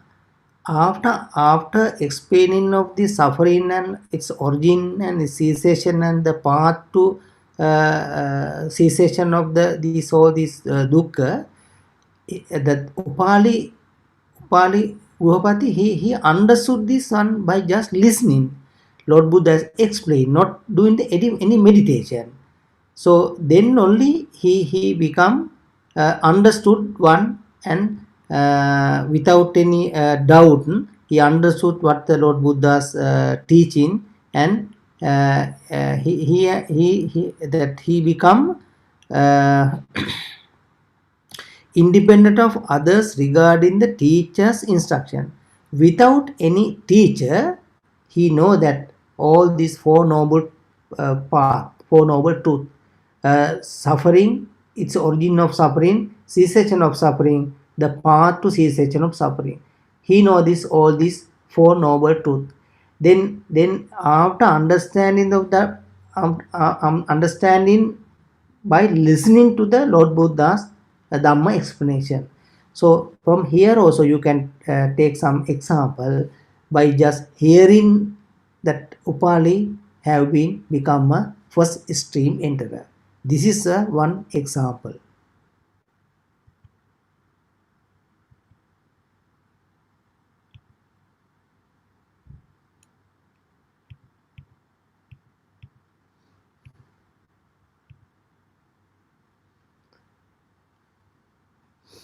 How Sariputta Thero become a stream enterer?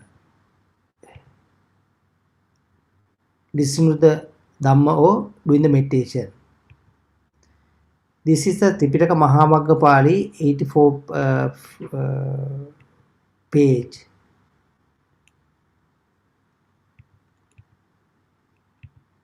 Unfortunately, I couldn't find this English translation of this Tripitaka.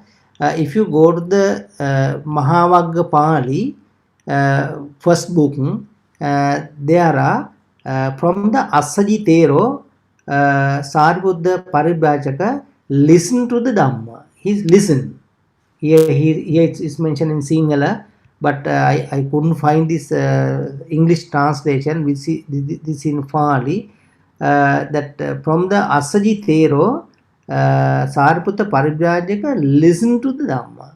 By listening, he's become a Sotapana Magganugamika. He's come to the stream enterer. This is some example. If you go to the Moggalana Thero, how become a stream enterer? Moggalana Thero. Listen to the Dhamma or doing meditation. This one also in Mahavagga Pali. That also only Pali version. I couldn't find the English translation.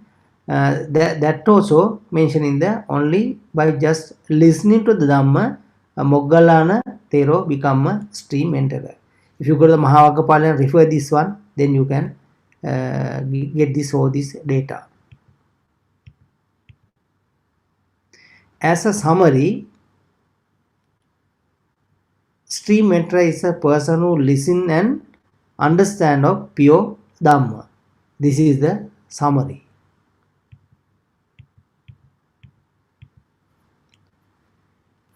Then, if the listening to the Dhamma is the main path to understand this Four Noble Truth, then you have to understand the main fundamental teaching of Buddhism. So, what is this fundamental and main things in Buddhist teaching? And these all the teachings have been listened, not doing meditation. To become a first stream enterer, what you have to do is you have to listen to them and understand. Then then next your question is, what is the Dhamma you have to understand? That means main fundamental teaching of the Buddhism. Shall we check some discourse? Then the research which Buddha did before the awakening. That before the awakening, that means before the enlightening the Lord Buddha, he did some research. So it is in some Sambodha Sutta, Samyukta Nikaya, Sambodha Sutta. So in Sambodha Sutra, medicants, before my awakening, when I was still unawakened but intent on awakening, I thought, what's the gratification? What is the drawback and the escape when it comes to the eye, ear, nose, tongue, body, and mind?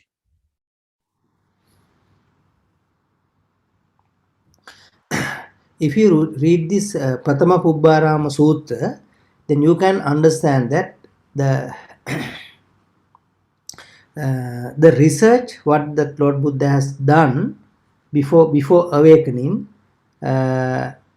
he has done the research on gratification, drawback, and escape when it comes to the eye, ear, nose, tongue, body, and mind. Then this is the things that you have to do some research. So, but nowadays we are doing some discipline and doing meditation, doing a lot of things. But even Lord Buddha has done some research on Pratama Pubbārāma Sutta, Pratama Sambodha Sutta, about his 6 senses. He has search of gratification, what's the drawback, how we escape. Next one is Asada Pariyeshana. The Asada So in this sutra, there's a statement on medicants. I went in search of the eye's gratification, and I found it. It's seen clearly with wisdom, the full extent of the eye's gratification. I went in search of the eye's drawback, and I found it. I've seen clearly with wisdom the full extent of the eye's drawback. I went in search of escape from the eye, and I found it. I've seen clearly with wisdom the full extent of escape from the eye. Yeah, if you go to this all the 6 faculties, as Lord Buddha has have been search of gratification of the I and drawback of the I's gratification and the escape, how to escape from this one. So if you read a lot of Tipitaka discourse, you can understand that the main Lord Buddha's teaching is gratification, drawback, and escape. That's the main core teaching of 6 faculties, 5 aggregate, and all this physical world. This is the main key teaching of the Buddhism. So the conclusion, 1, the research Buddha did before the awakening is gratification, the drawback, and the escape when it comes to A, the ear, eye, nose, tongue, and body and mind. This is our first conclusion. The research Buddha did before the awakening.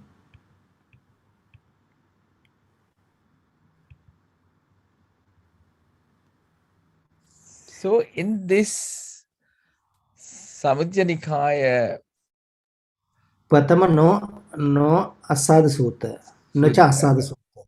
Buddha, it says Americans, if there were no gratification in the eye, sentient beings wouldn't love it.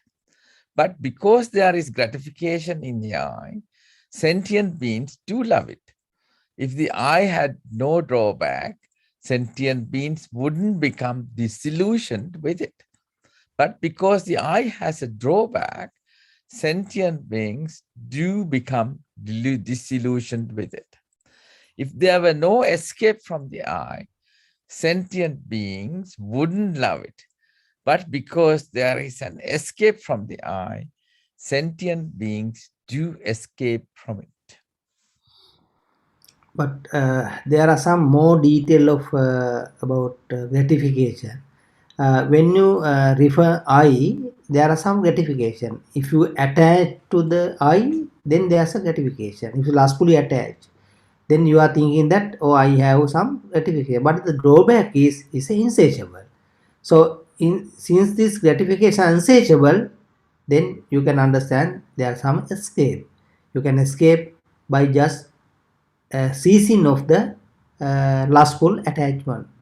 So from this also you can get the gratification, drawback, and escape of from the gratification is the main core teaching of Lord Buddha.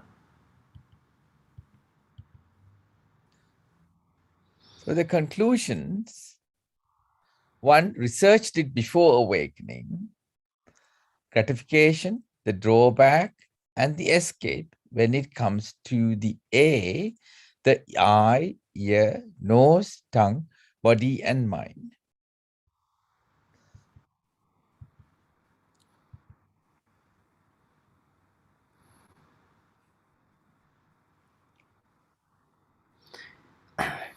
The Dhamma knowledge necessary to become a venerable one. If someone is venerable, what is the Dhamma knowledge he should have? It's called Samana Sutra. So in Samana Sutra,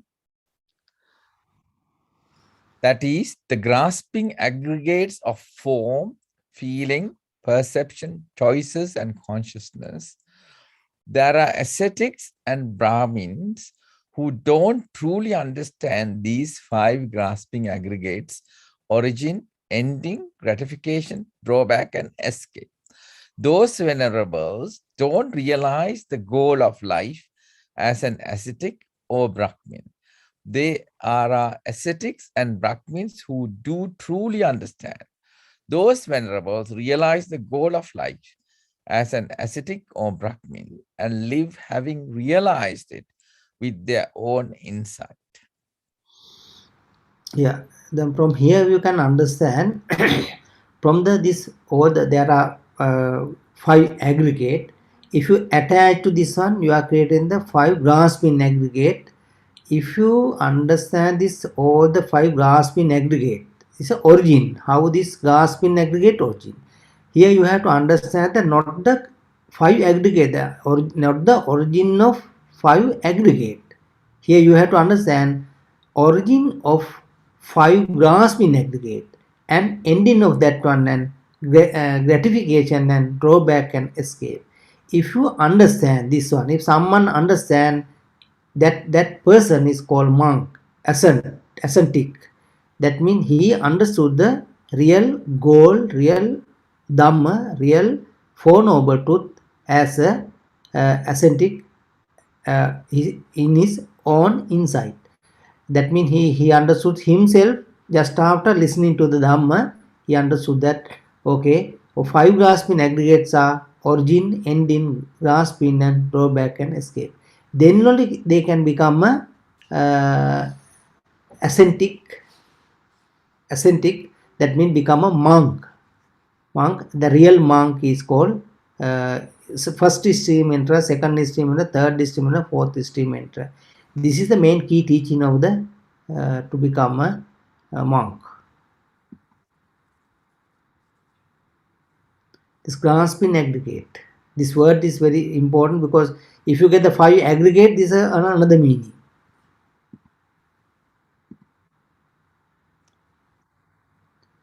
So the conclusion: 1, research did before awakening. Then 2, Dhamma realized to become a venerable. The origin, ending, gratification, the drawback, and the escape when it comes to the eye, ear, nose, tongue, body, and mind, the 5 grasping aggregates. Yeah, here you can take through 2 things, either eye, ear, nose, tongue, and body, or 5 grasping aggregates. These both are same thing with different type of explanation. Either 6 faculty or 5 grasping aggregates are both are same, but this only from 2 different angle. Same thing with different wording.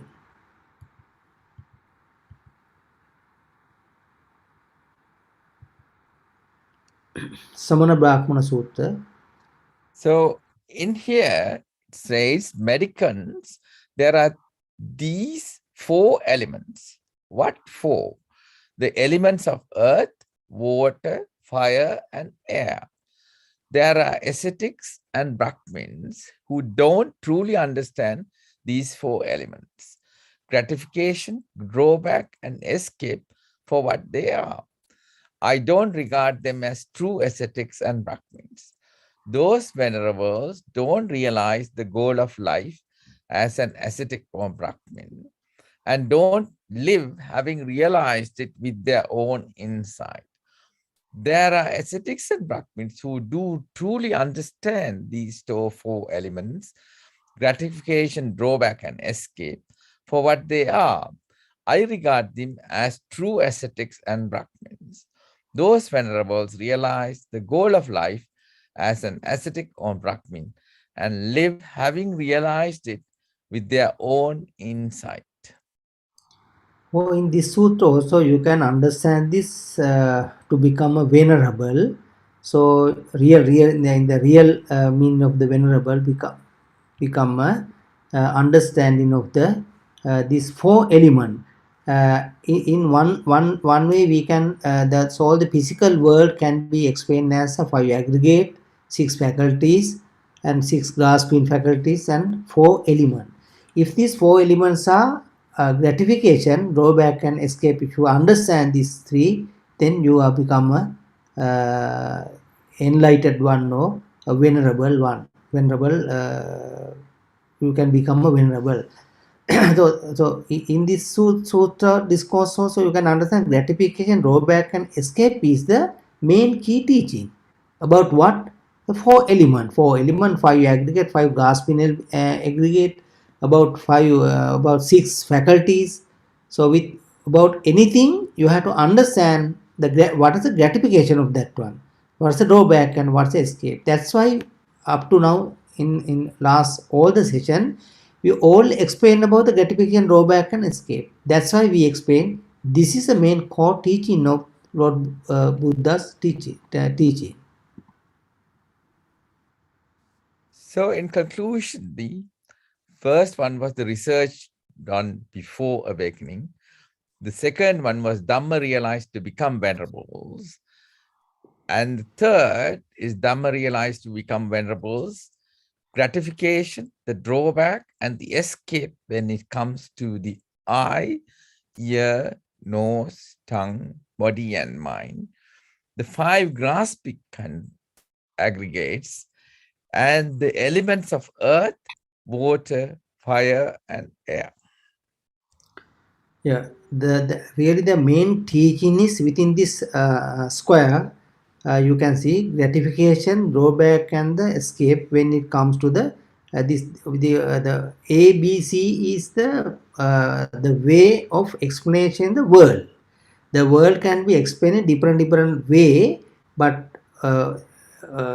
whatever the way they are explaining the physical world, but that gratification and drawback and escape is the main key teaching of the Buddhism. That's called Four Noble Truths. That's what we have to understand.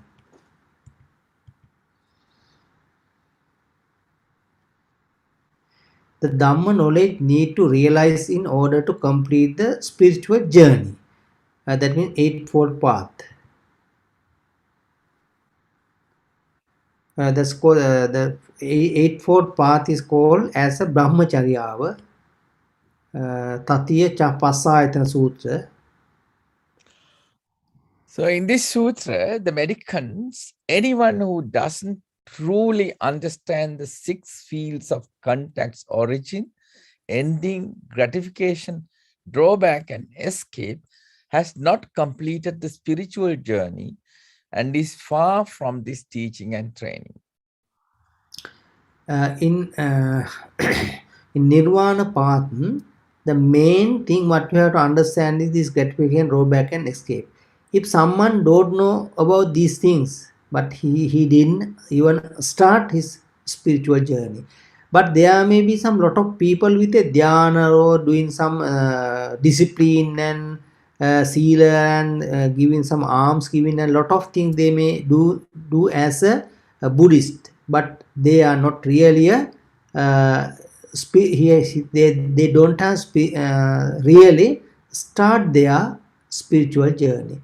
To start a spiritual journey, to become a complete one, that means enlightened per one.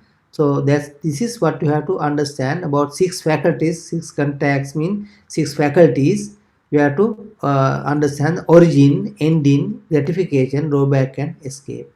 So what I mean, I'm going to show that lot of sutras only the same thing: gratification, drawback, and escape. This is the main thing in Buddhist core teaching. So the 4th conclusion on Dhamma realized to be completed the spiritual journey.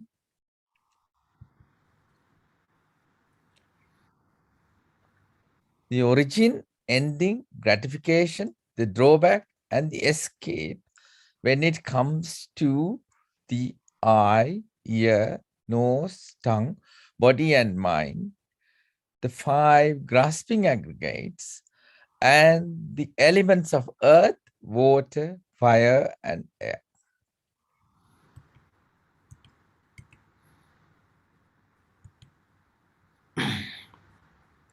This is the main key core teaching of the Buddhism was ignorance, because all are depend on the ignorance. If you can cease the ignorance, this is the end of suffering. This is the main governor of this all these sufferings, ignorance. Shall we see what it is? Dutiya Asada Sutra. This is a very important topics. The Mahakohita said to Sariputta, Reverend Sariputta, they speak of this thing called ignorance. What is ignorance? And how is an ignorant person defined? Reverend, An uneducated ordinary person doesn't truly understand the gratification, the drawback, and the escape when it comes to form, feeling, perception, choices, and consciousness. This is called ignorance, and this is how an ignorant person is defined.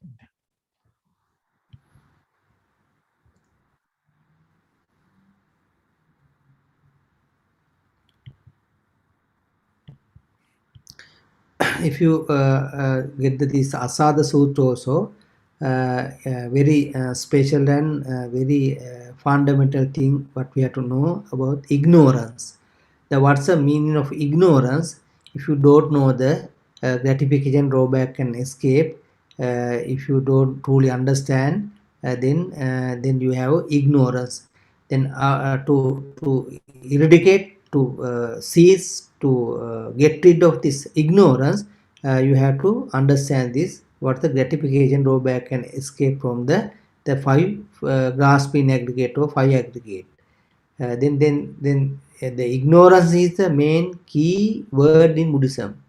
So if you don't know about Four Noble Truths, then you have ignorance. To end the ignorance, you have to understand this gratification, drawback, and escape. Here you have to understand that all this gratification is referring to a lustful thought, but others also they are lustful, hateful, delusion. So here only they have explained only for one type. For the lustful, they have explained. Other also there. But we have up to now we have explained lustful, hateful, delusional thought, how it is creating the gratification. That gratification mean viparinama dukkha, dukkha, sankhara dukkha. There are three, but in this sutra it is mentioned one, but other two also there. But you have to expand and understand. Other two also there. Only they have considered here about the lustful attachment.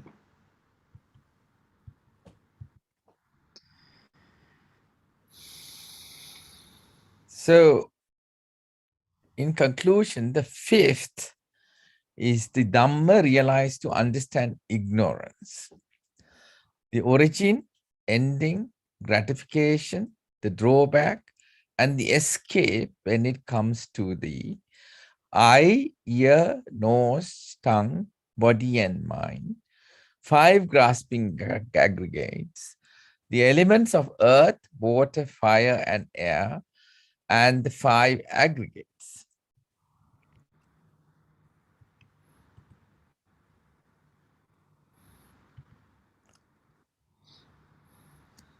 So, and what is detachment from ignorance?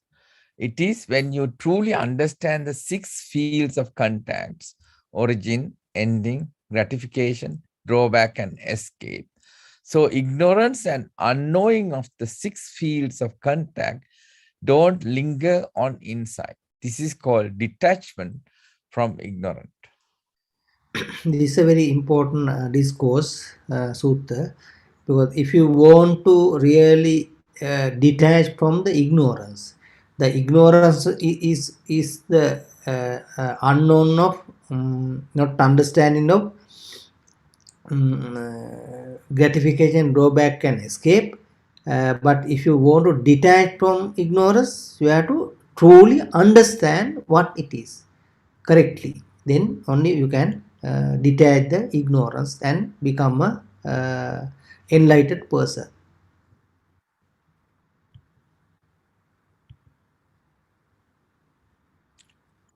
So in conclusion, the sixth in Dhamma, realized detachment from ignorance, the origin, ending, gratification, the drawback, and the escape when it comes to the eye, ear, nose, tongue, body, and mind. Five grasping aggregates, elements of earth, water, fire, and air, and five aggregates.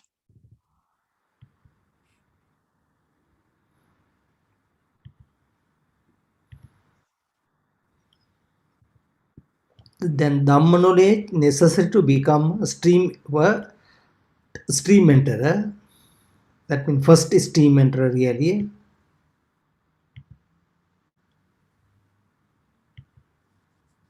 This is there are in Samyukta Nikaya Sotapanna Sutra. That means first stream enterer sutra. Sotapanna Sutra. In this sutra, medicants, there are these 5 grasping aggregates. What 5? That is the grasping aggregates of form, feeling, perception, choices, and consciousness. A noble disciple comes to truly understand these 5 grasping aggregates: origin, ending, gratification, drawback, and escape. Such a noble disciple is called stream enterer, not liable to be reborn in the underworld, bound for awakening.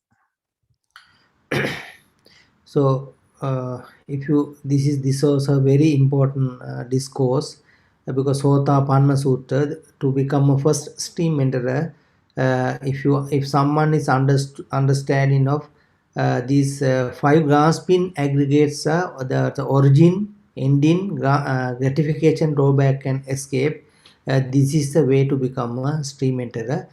These are very direct discourses, very important. You just refer of this or the Tripitaka Sutta from, if you go to the Google and Sutta Central, there are all these Tripitaka discourses are translated into English by Bhante Sujata, I think. He has done a lot of good things. Just to we can refer, but he has done a lot of good job. So we have to give merit to Bhante Sujata and Sutra Central about this translation. Anyway, there are some translation errors are there, small errors are there, because they have referred the Sinhala and Pali Tipitaka with the wrong interpretation. So, but we have to make correct those small 2-3 words, then everything become a real Buddhism.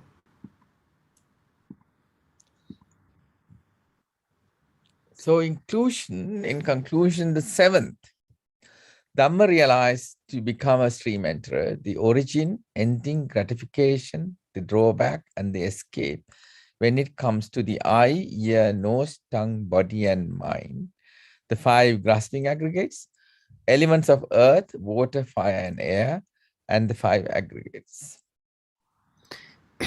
Whatever the things in this square, that is the main key teaching. So the upper part 1, 2, 3, 4, 5, 6, 7, these are the condition. To become any condition, you have to understand the same thing.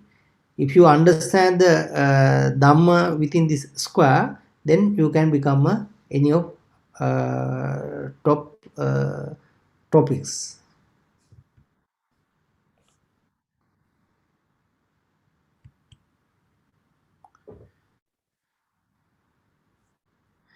The Dhamma knowledge necessary to understand become a perfect one. The perfected one mean Arahat, that means enlightened person. To become an enlightened person, what's the Dhamma knowledge necessary to understand? This discourse is called Arahanta Sutra.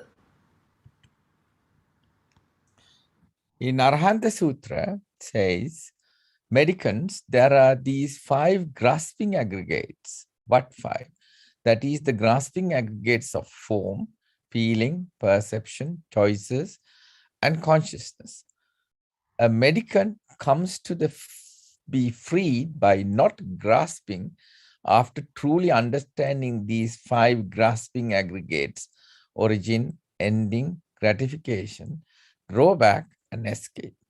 Such a medicant is called a perfected one, with defilements ended, who has completed the spiritual journey, done what had to be done, laid down the burden, achieved their own goal, utterly ended the fetters of rebirth, and is rightly freed through enlightenment. So if someone is try to go a spiritual journey, there are start, that means commons, that means start, beginning and ending. The beginning is from the stream enterer, that last discourse, Sotapanna Sutta, we explain that to understand, by understanding the true understanding of the five grasping aggregate, origin, ending, drawback and escape, we can become a stream enterer. But how to become a perfect one? That means how to become an enlightened one. That means his spiritual journey's end. That means become arahat. Here it is clearly mentioned, a mendicant come to the free by not grasping, but you have to free from the grasping aggregate, after truly understanding these five grasping aggregate, origin, ending, gratification and drawback and escape. By the theories, the theories, all these grasping aggregator, origin, ending, gratification, drawback and escape is the theory. But after truly understanding, if someone is free by not grasping, that means you have already escaped from, cease all these graspings, then he is become a stream, a perfect one. That means become arahat. That means enlightened one. That means he has end his spiritual journey. So because the knowledge is gratification, drawback and escape. By using this knowledge, if someone is really not grasping anything, and then he is called is person who end the spiritual journey, enlightened person, and become a arahat. The sutra was Arahanta Sutta. This is what we have to understand. This knowledge of what we are explaining, this knowledge is very new to all Buddhist devotees. So without any judgment, before prejudgment, you just look at and you listen and read this, all these Tripitaka. You go to the Sutra Central and go to refer and all this Dhamma discussion, then you can understand. But these all the sutras and discourses are there, but we have to read it and match to get this correct picture. If you only match these all together, then only you can understand this whole Dhamma. If you read one by one sutra, then you can't understand, because you have to get all together and discuss. Then only you can get the correct conclusion. So the Dhamma realized to become a perfected one, the origin, ending, gratification, the drawback, and the escape when it comes to the eye, ear, nose, tongue, body, and mind, five grasping aggregates, elements of earth, water, fire, and air, five aggregates, and free from the five grasping aggregates.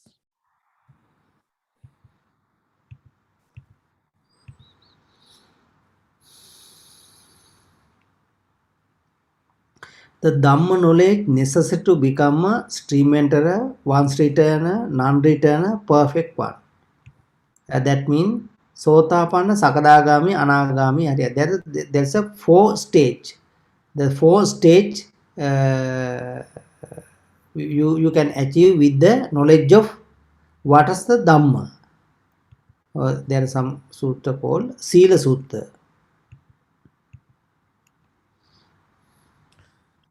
In Sila Sutra, an ethical mendicant should properly attend to these five grasping aggregates as impermanent, as suffering, as diseased, as an abscess, as a dart, as misery, as an affliction, as alien, as falling apart, as empty, as non-self. It is possible that an ethical mendicant who regards the five grasping aggregates in this way will realize the fruit of stream entry. A mendicant stream enterer should properly attend to those five grasping aggregates as impermanent or insatiable, as non-self, it is possible that a mendicant stream enterer who regards the 5 grasping aggregates in this way will realize the fruit of one's return. In this sutta, we have to get some idea. All this grasping aggregate, if you understand that this translation is called impermanent, you have to make change this one insatiable. Later on we are doing this, all the corrections later on we are explaining insatiable. That's the same understanding. All these five grasping aggregate. If you know the drawback and cessation, then he become a stream enterer, once returner, and then if you go to the non-returner and perfect, the same thing. All the grasping aggregate, drawback, drawback and cessation, gratification, drawback and cessation. If you keep on understanding at a different level, the depth is different but same thing, then only can become a sovan, sakadagami, anagami, ariyat. That means first stream enterer, second stream enterer, third stream enterer, fourth stream enterer. In other way, if you explain another way, stream entry, once returner, non-return mean anagami, perfection mean become a enlightened one. So same thing you have to understand, but depth is different.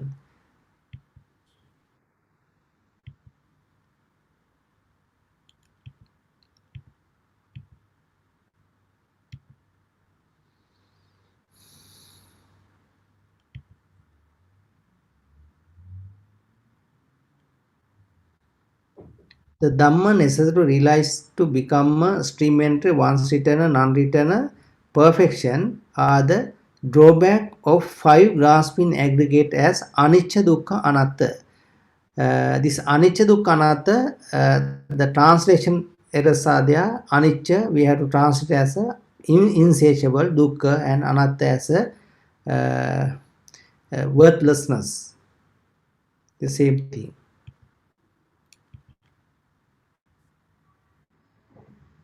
So the conclusion 10, Dhamma realized to become a non-returner.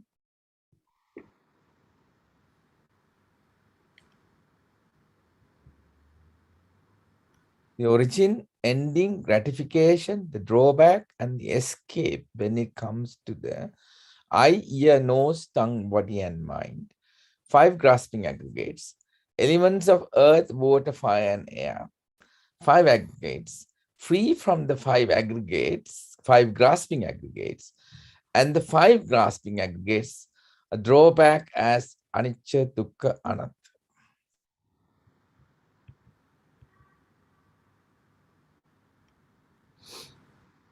Then this also very important discourse. Dhamma realized to become a Buddha. What is the understanding of Lord Buddha? इसको मध्यम निकाय पंचतत्व सूत्र. But the realized one has awakened to the supreme state of sublime peace, that is, liberation by not grasping after truly understanding these 3 sense fields, origin, ending, gratification, drawback, and escape. That is what Buddha said. Satisfied, the mendicants were happy with what the Buddha said. That also we can, same thing, there are also some another sutta. So the Dhamma realized again, origin, ending, gratification, the drawback, and the escape when it comes to the eye, ear, nose, tongue, body, and mind. 5 grasping aggregates, elements of earth, water, fire, and air. 5 aggregates, then free from the 5 grasping aggregates. Then that the 5 grasping aggregates drawback as the anicca, dukkha, anatta.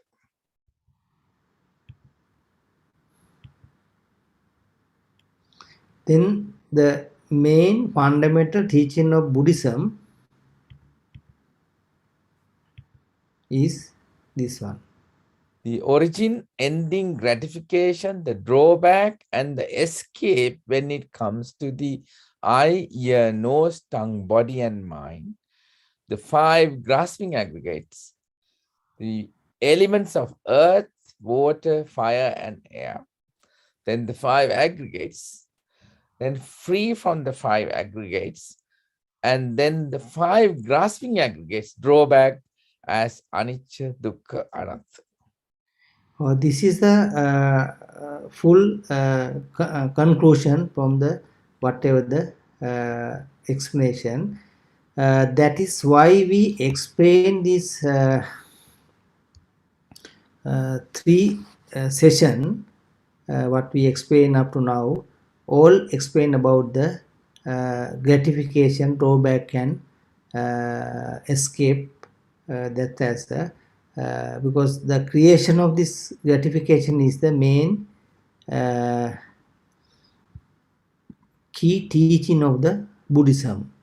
These are the proof that why we explain 3-4 session how this gratification create, what's the base of that one, and some fundamental dhamma we did last few days.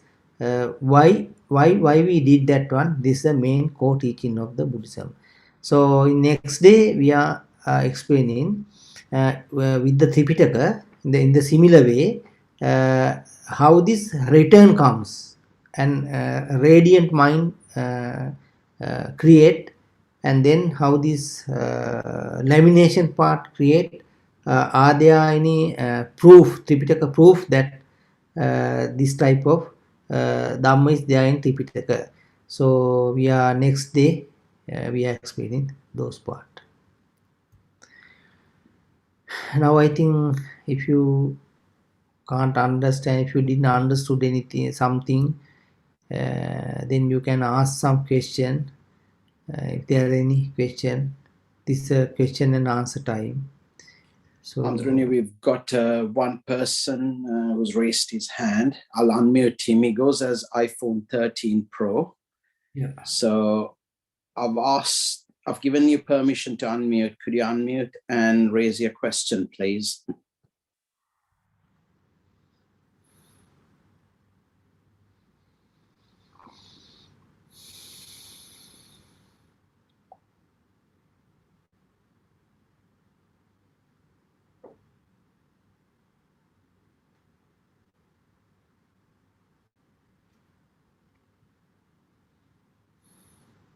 Andruni, he has disappeared off the system. So let me ask you a question that was raised to me. Yeah. This is from a little girl aged 9 years. I'm not a Buddhist, or I do not understand any Sinhalese, but my dad taught me asada, anicca, vipaka, and how abhisankara is formed. I understand the drawback of abhisankara. My question is how meditation stops formation of abhisankara. There's further more to it. My question is how meditation stops formation of abhisankara. My understanding is that meditation can temporarily stop abhisankara, but how does it stop permanently? I know the Eightfold Path, but struggle to understand how meditation takes you up the path. Yeah, I can understand her problem. When we are doing the meditation, really, all these creation of the gratification can be ceased for a while. That means not for permanent. In the meditation, there are 2 parts, two portion. First is in the day-to-day life. If you have some very heavy attachment or any hateful thought, lustful, hateful, delusional thought, by just look at this is insatiable, and we have to get it. And this is the first part, but that is not the main part. The second part is the main part.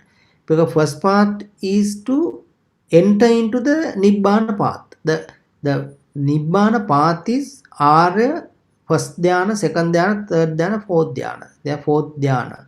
So to enter into the dhyana, if you have very heavy attachment, that means an angry and hate, then you can't even enter into the first dhyana, because your mind is so rude. That means very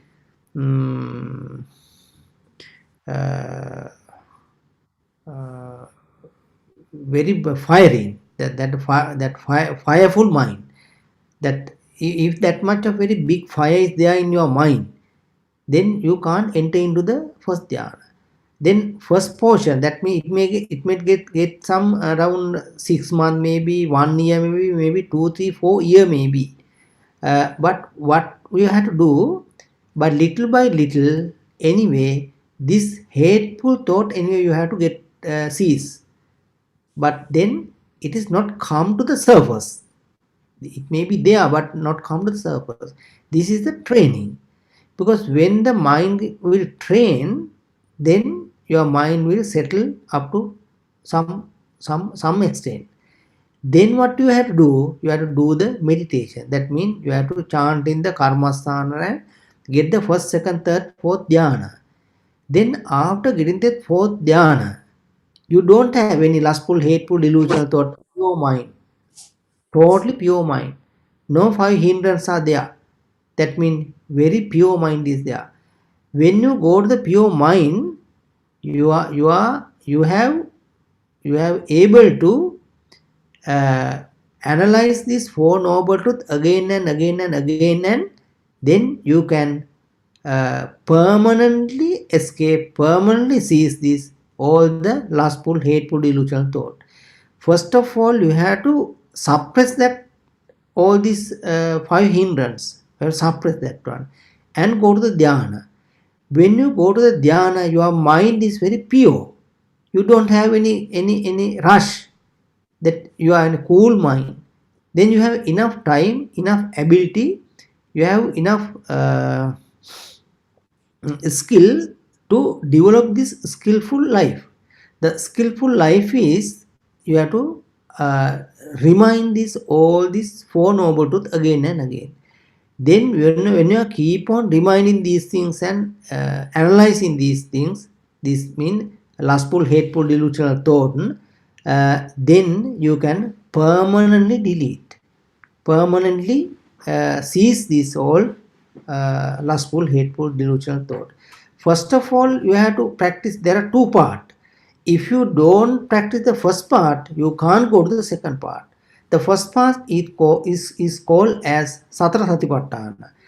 In each and every moment, each and every case, as much as possible, you have to stop the hate, anger, and aversion and all things. So then only your mind is become little by little cool.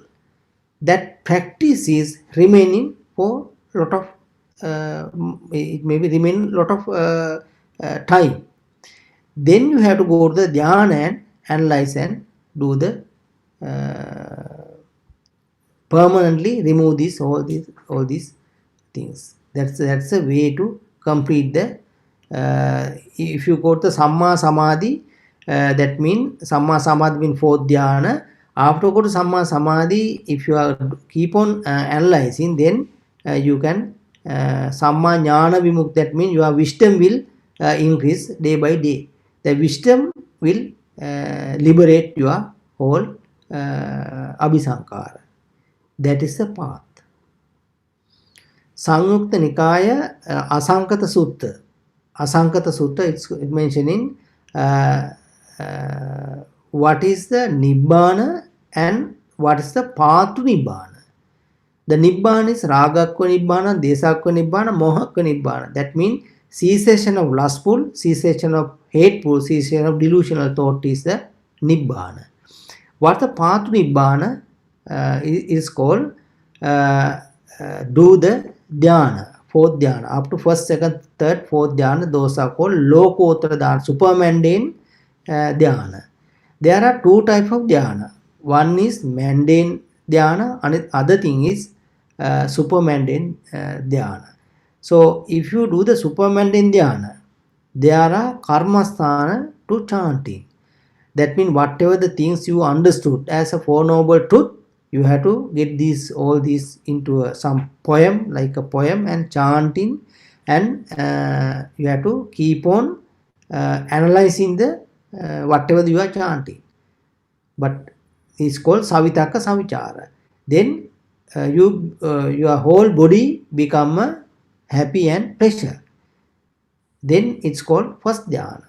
Then again and again you have to chant, and you can go to the second dhyana, third dhyana, fourth dhyana. If you go to the fourth dhyana, your mind is totally pure, radiant mind. That means pure mind. That's a way to purify your mind.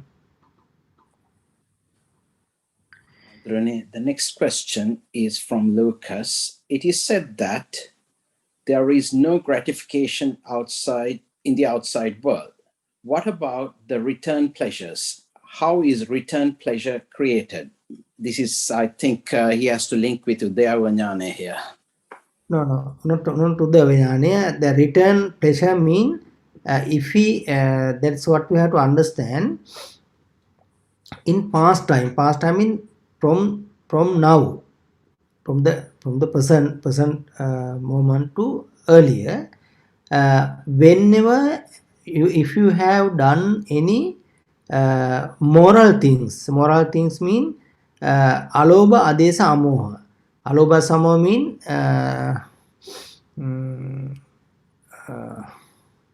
absence of lustful, hateful, delusional. Suppose that if you are giving some dana, some you are practicing the sila, either some mundane meditation or something. So if you have done earlier, then you have created some aura. That aura means it's a white color aura. If you are doing the lustful, hateful, delusional thought, then you are creating the red, yellow, blue aura. This is we can explain later on. One day we have to take this about aura. Then only you can understand about this Dhamma Loka. Then mean for the mind only we can catch Dhamma. The word Dhamma is named in Tripitaka as Vedana Sanya Sankara. That means feelings, signals, and mental fabrication. And other things, there are another portion is there, invisible, intangible. Invisible, intangible, mind can read. Some form is there, small form, that form is invisible. Form that invisible, intangible, but can read to the mind. Very similar to electromagnetic wave. Suppose that for your phone, if you seen some YouTube video, real time, some electromagnetic wave comes to your phone, but you can't. It's invisible. You can't see, you can't touch, but it's come to there. But very similar way, like electromagnetic wave, this Dhamma is come to our mind. So this Dhamma is have a property of pleasurable, unpleasurable, and neutral qualities. So as a return, that means you have done in the past life or past maybe life or before now, if you have done some good moral, good karma, that means you have created the white aura. That white aura have the pleasurable feelings. So that comes and touch with your mind. Then only that return comes. In the next day, I will explain that how this. It is very similar to the cloud. Nowadays, if we uploaded some in the YouTube, there are some good video and bad video. If you have uploaded good video, we can take a good video. If you have uploaded a bad video, you can get a bad video. Very likewise, like a cloud, whatever we are doing as Abhisankara, all things are in the cloud. This cloud is called human, the bio cloud. This is not a mechanical or electromagnetic wave cloud. This is a bio cloud, bio energy. This is bio energy is called karmic energy. This all the good karmic energies are come as a return, the return as a pleasurable feelings. So when you look at something, the pleasurable feeling comes as a result of this form, non-tangible, non-visible, but it can be touched with the mind. Anidasanang appatagan dhammayatana pariyapana rupam. From that one, this all the pleasurable feelings are come. It is not in the visual form. It is not in the sound. Visual form, sound, smell, those also are neutral. Okay, the next question is, in animal world, how can we say there is no happiness? For example, don't they experience good vipaka? Can animals also enjoy certain pleasures? They may get the chance to live with a very kind owner. Yeah, for the animal world, there are some very big issues.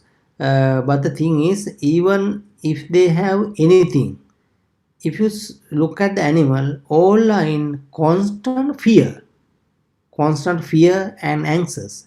If you see some dog in anywhere, for all the time they are under a fear and anxiety and the anxious. That also one type of very sufferings. But in the human life, if you consider our human life, we have pleasurable and unpleasurable, both are there. But if suppose that if some food is given to some dog or cat or dog or some animal, before he is eating, if you thoroughly observe, you can see they are always under fear. That fear is constant, fear is there. So that type of things we have to take as a suffering. The next question is, please explain Asada Adinava Nissarana with examples. Also, what is Nissarana? Suppose that if you have some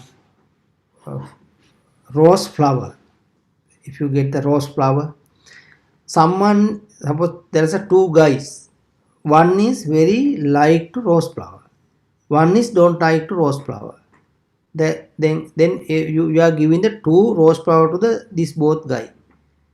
One is looking at this rose flower and he's very loving and lustfully attached. Then he has some pleasurable feeling. But same time, all the same type of flower is given to the person who don't like. But he take the flower and he hatefully attached with this flower. So this is not a good one. So I don't want that. Then he's burning. Then can you understand? It's very similar type of flower gives one happiness, another unhappiness. Then the happiness, how he create happiness? This happiness and unhappiness is within their mind, not given by the flower. Because very similar flower, suppose that is an artificial flower, then very similar one we can create. But this same flower gives the happiness and unhappiness. Then flower is neutral. but according to the way they are attaching, that mentally created the happiness, it is called gratification. That is not a return, the pleasure as a return, vipaga. It's not a return. It's a lustful attach and create the one. It's a mental fabrication by lustful attachment. But that hateful attachment gives the burning. That's a worst thing. Even though lustful attachment gives some happiness, another thing is unhappy. It's worse. So can you understand that flower is flower? There are nothing is there. Suppose that some another guy is there. He don't like, he is very neutral. He not may he's not hate to the flower, or he's not loving to the flower. If he got this flower, what happened? He's neutral. He just a flower. That's all. So then really flower is neutral, but according to the way they are attaching, the mentally fabricated something. That is called lamination part, laminated one, and amplified one. That is what can be seized by understanding the insatiability. Since this flower doesn't have any gratification, one guy attached with lustfully and create the mentally fabricated gratification. But after creating the mentally fabricated gratification, he is trying to gain this gratification from the flower. That's why he's love to flower, he's attached to flower, they're clinging to flower. But flower didn't give anything. That is called ignorance create the gratification. In really gratification in your mind, but you are trying to gain from the flower. This is called ignorance, delusion. This is what you have to understand. So you get this some example yourself and keep on thinking, and in next day, in the next Q&A, you come and explain me, because I have explained a lot of time. If you create any made any mistake, then we can make correct. Next day you come with some you can take some ice cream and come and explain, then we can understand whether you have understood or not. That's I think better way to understand this. All the gratification is for lustful, other thing dukkha for hateful, and sankara dukkha for neutral one. Next question is from Marian. Thero and Saranai Thero, could you please give an example for the neutral mind, upekka? Many thanks. For the upekka, if you look at something, hearing something, smelling something, tasting something, not pleasurable, not unpleasurable. If that type of feelings come, then what we are doing, suppose that when you go home, your son or daughter or someone, they have work in the computer. Just since that mother or father is come to the home, she stop his work. Then mom may think that he is doing some nonsense things. That means he may look into some bad video or something. But that he didn't see that one. Only suspicious. If someone create the suspicious, then the pain is neutral, because still they didn't get that conclusion. If they get the conclusion and angry, then it is get the unpleasant feeling. If it is not, if your son has done the some school work or something, then he's happy. But in between, but he can't judge what he has done. He close everything and close all the histories and everything, and mom and come to the computer and check everything. He can't understand what he had done. So then it is called neutral. Then no any pleasure, no unpleasure. It is neutral feeling. The suspicious comes to the neutral feeling. Other thing is ego. With the ego, the uddhacca mean the ego is also attached with the neutral feelings. That's what you have to understand. Suppose other thing is when you are going somewhere, suppose that some grass field is, if you see some grass field, so normally you don't feel that there are no pleasure or unpleasure. Some visual forms also there. Some sound comes to you, not a very beautiful, very nice song, or not some very irritative sound. Some normal sound is there, no any pleasure or unpleasure, the neutral, the in between that one. Upeka. Next question is from YouTube. Is it correct to understand that eye, ear, nose, etc. are more than the physical eye, ear, nose, etc. and that they are vehicles used for pleasure? Thero Sarna. Okay, can you read again? Is it correct to understand that eye, ear, nose are more than the physical eye, ear, nose, and that they are vehicles used for pleasure? Theruvan Saranaya. Yes, but the physical component, if you go to the very deep, in Tipitaka, if you refer what's the meaning of eye, it is mentioned not that this physical eye. In Buddhism, we are taking eye as a සතර මහා භූතයන් හටගත්තාව අත්තභාව පරියාපනෝ අනිදස්සන සප්පටක ප්‍රසාද රූපයට තමයි අයි කියන්නේ. We have to translate that one.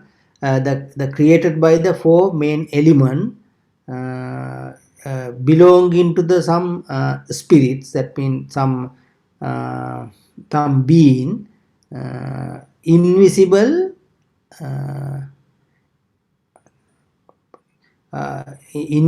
intangible. That means eye is invisible, intangible.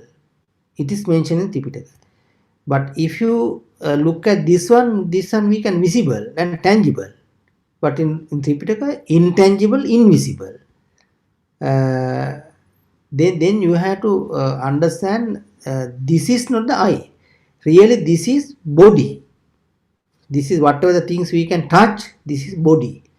But in Buddhism, the eye is referred as a invisible, intangible. And it's called prasada roop. Prasad means recreation. But if you go in front of some visual form, that whatever, suppose that is a flower, that flower you can recreate within your mind. By using the eye. The eye is the creator of the recreator of the object within your mind. Without eye, you can't recreate. Prasad. Prasad means recreate. That flower recreate within your mind. The recreator is called as eye. The sound, suppose that violin is playing, but violin sound you can't hear. But your ear, what your ear is doing, the same sound you are recreate the sound and give it to the mind. Nose also recreation of the smell. That smell also, there's some type of vibration. That vibration type hit with this all the what's called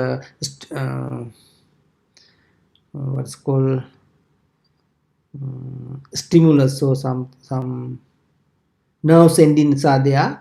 So after touch with this nerves ending, then whatever the vibration in the particle of the smell, that vibrate your nerves ending. So likewise, all the things are recreate. The recreator is called eye, ear, nose, tongue, and all the things. That whatever the things you can touch, these things are body. This is not the ear. So this is the body. This is nose is a body. But there are but recreation process are there. This recreation of the visual form is called eye. Recreation of the audio is called ear. Recreation of the smell is called nose. Recreation of the taste. But if you go to the suppose a part of mango, very sweet one. But in mango there are some particular way of vibration, so that you can touch with your nerve ending of this tongue, and these vibration can be transferred into recreate in the tongue and go to the mind. The recreator is called as eye, ear, nose, tongue and body. That is why nowadays if you go to the Google and search virtual taste, if you go to the Google YouTube video, then you can understand some small iron some plate is there. That iron plate attached with some wire. That wire can be plugged into the computer. There are some software. So that iron plate you have to keep on top of the tongue, and you have to open the app, and if you want to eat any taste, suppose that if you want to go to eat mango, you can select the mango. Then you feel that mango taste is you feel. Then if you want a strawberry, you can select the strawberry. Then you can feel the strawberry taste. If you want some meat, you can select the meat. Anything in the world you can taste without food, but only taste. How can you take this one? That there are some receptors in the tongue. So the iron sheet, small iron sheet is there. There are some vibration they can create. But if you keep at the top of the tongue, and when you select the particular taste, whatever the mango or strawberry or whatever things, according to the vibration, they are vibrating your tongue. Then you can taste it one. And you can just go and search the virtual taste.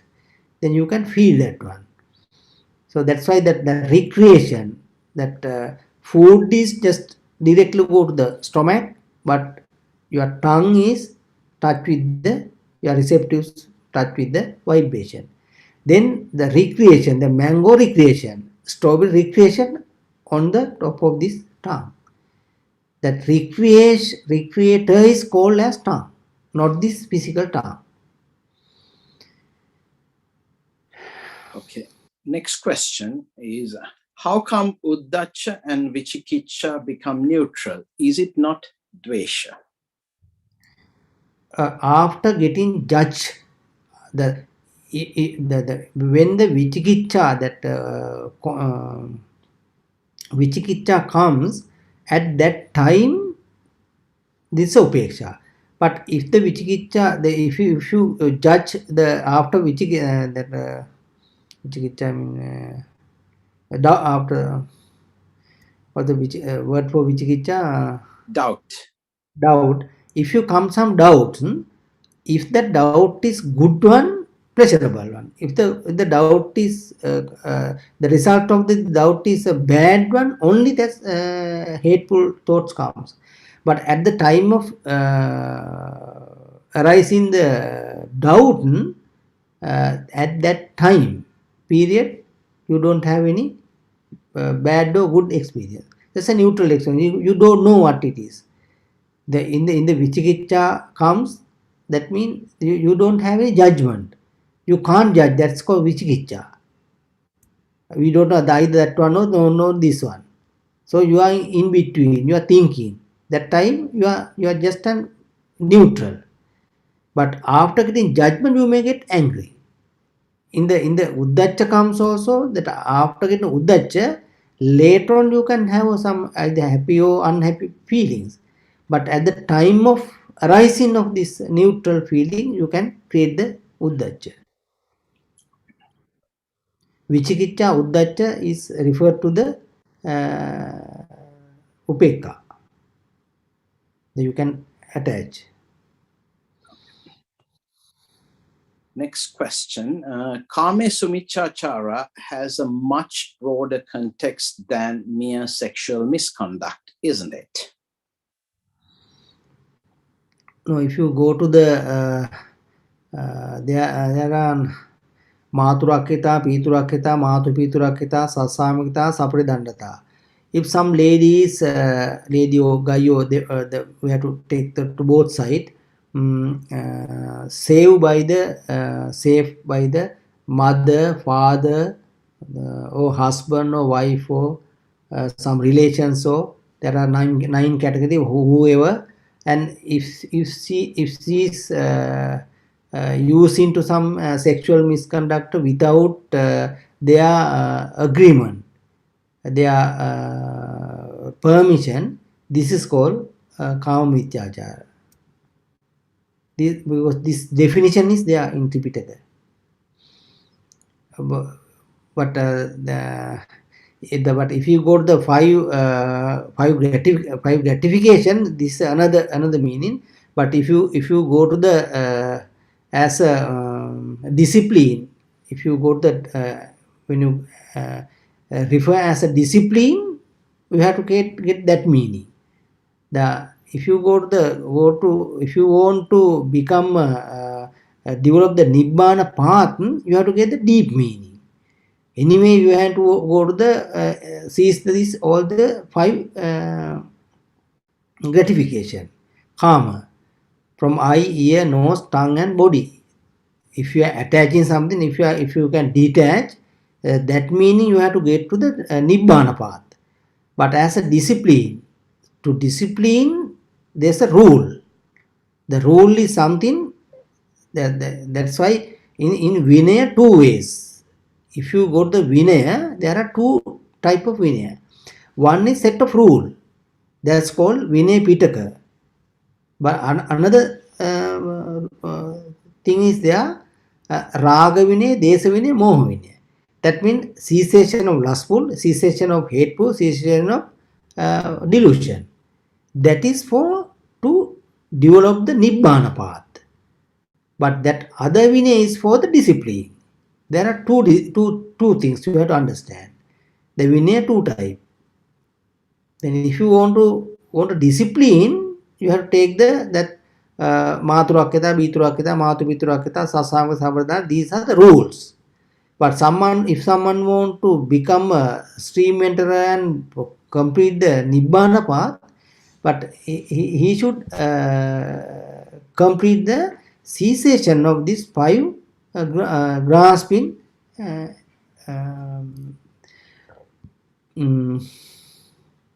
have to seize the gratification.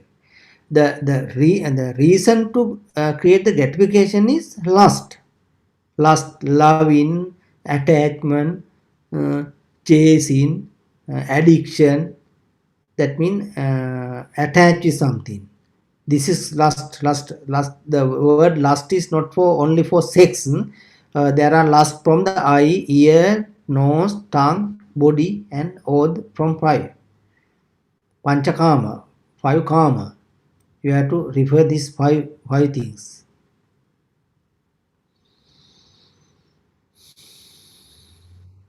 Okay, the next question, I think we need a bit more information to answer that question, but I'll still put it forward. Theruwan Saranai Swamin Wahansa, kindly explain about origin and ending part, please. Origin and ending of? Yeah, she hasn't put the rest of it. So I think we'll have to go back to the person and ask them to send that question again. Let me go to the next question. Venerable Swamin Wahansa, I have read in a Buddhist textbook that Apo, Tejo, Vayo, and Patavi are fluidity, heat, motion, and solidity. Is that correct? Patavi means that the soil and solidity, the solidness of some object. Patavi means solidness. Apo means liquidity, liquid form. Apo, liquidity form of the some material. Tejo mean heat, temperature. Vayu mean air. But there are these material have the property, but all the properties are in the mind also. One thing you have to understand, this all the material created by the mind.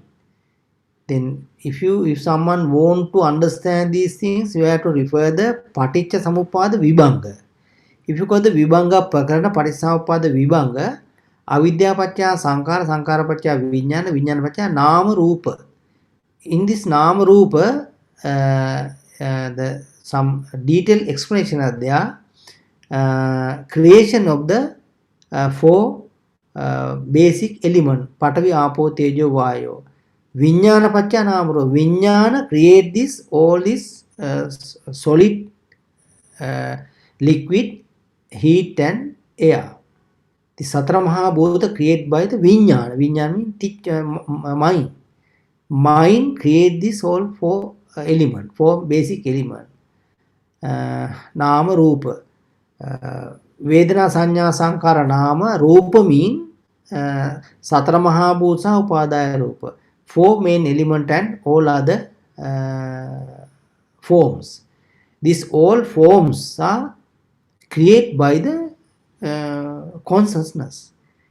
How this consciousness create this whole material will explain later on with our aura discussion.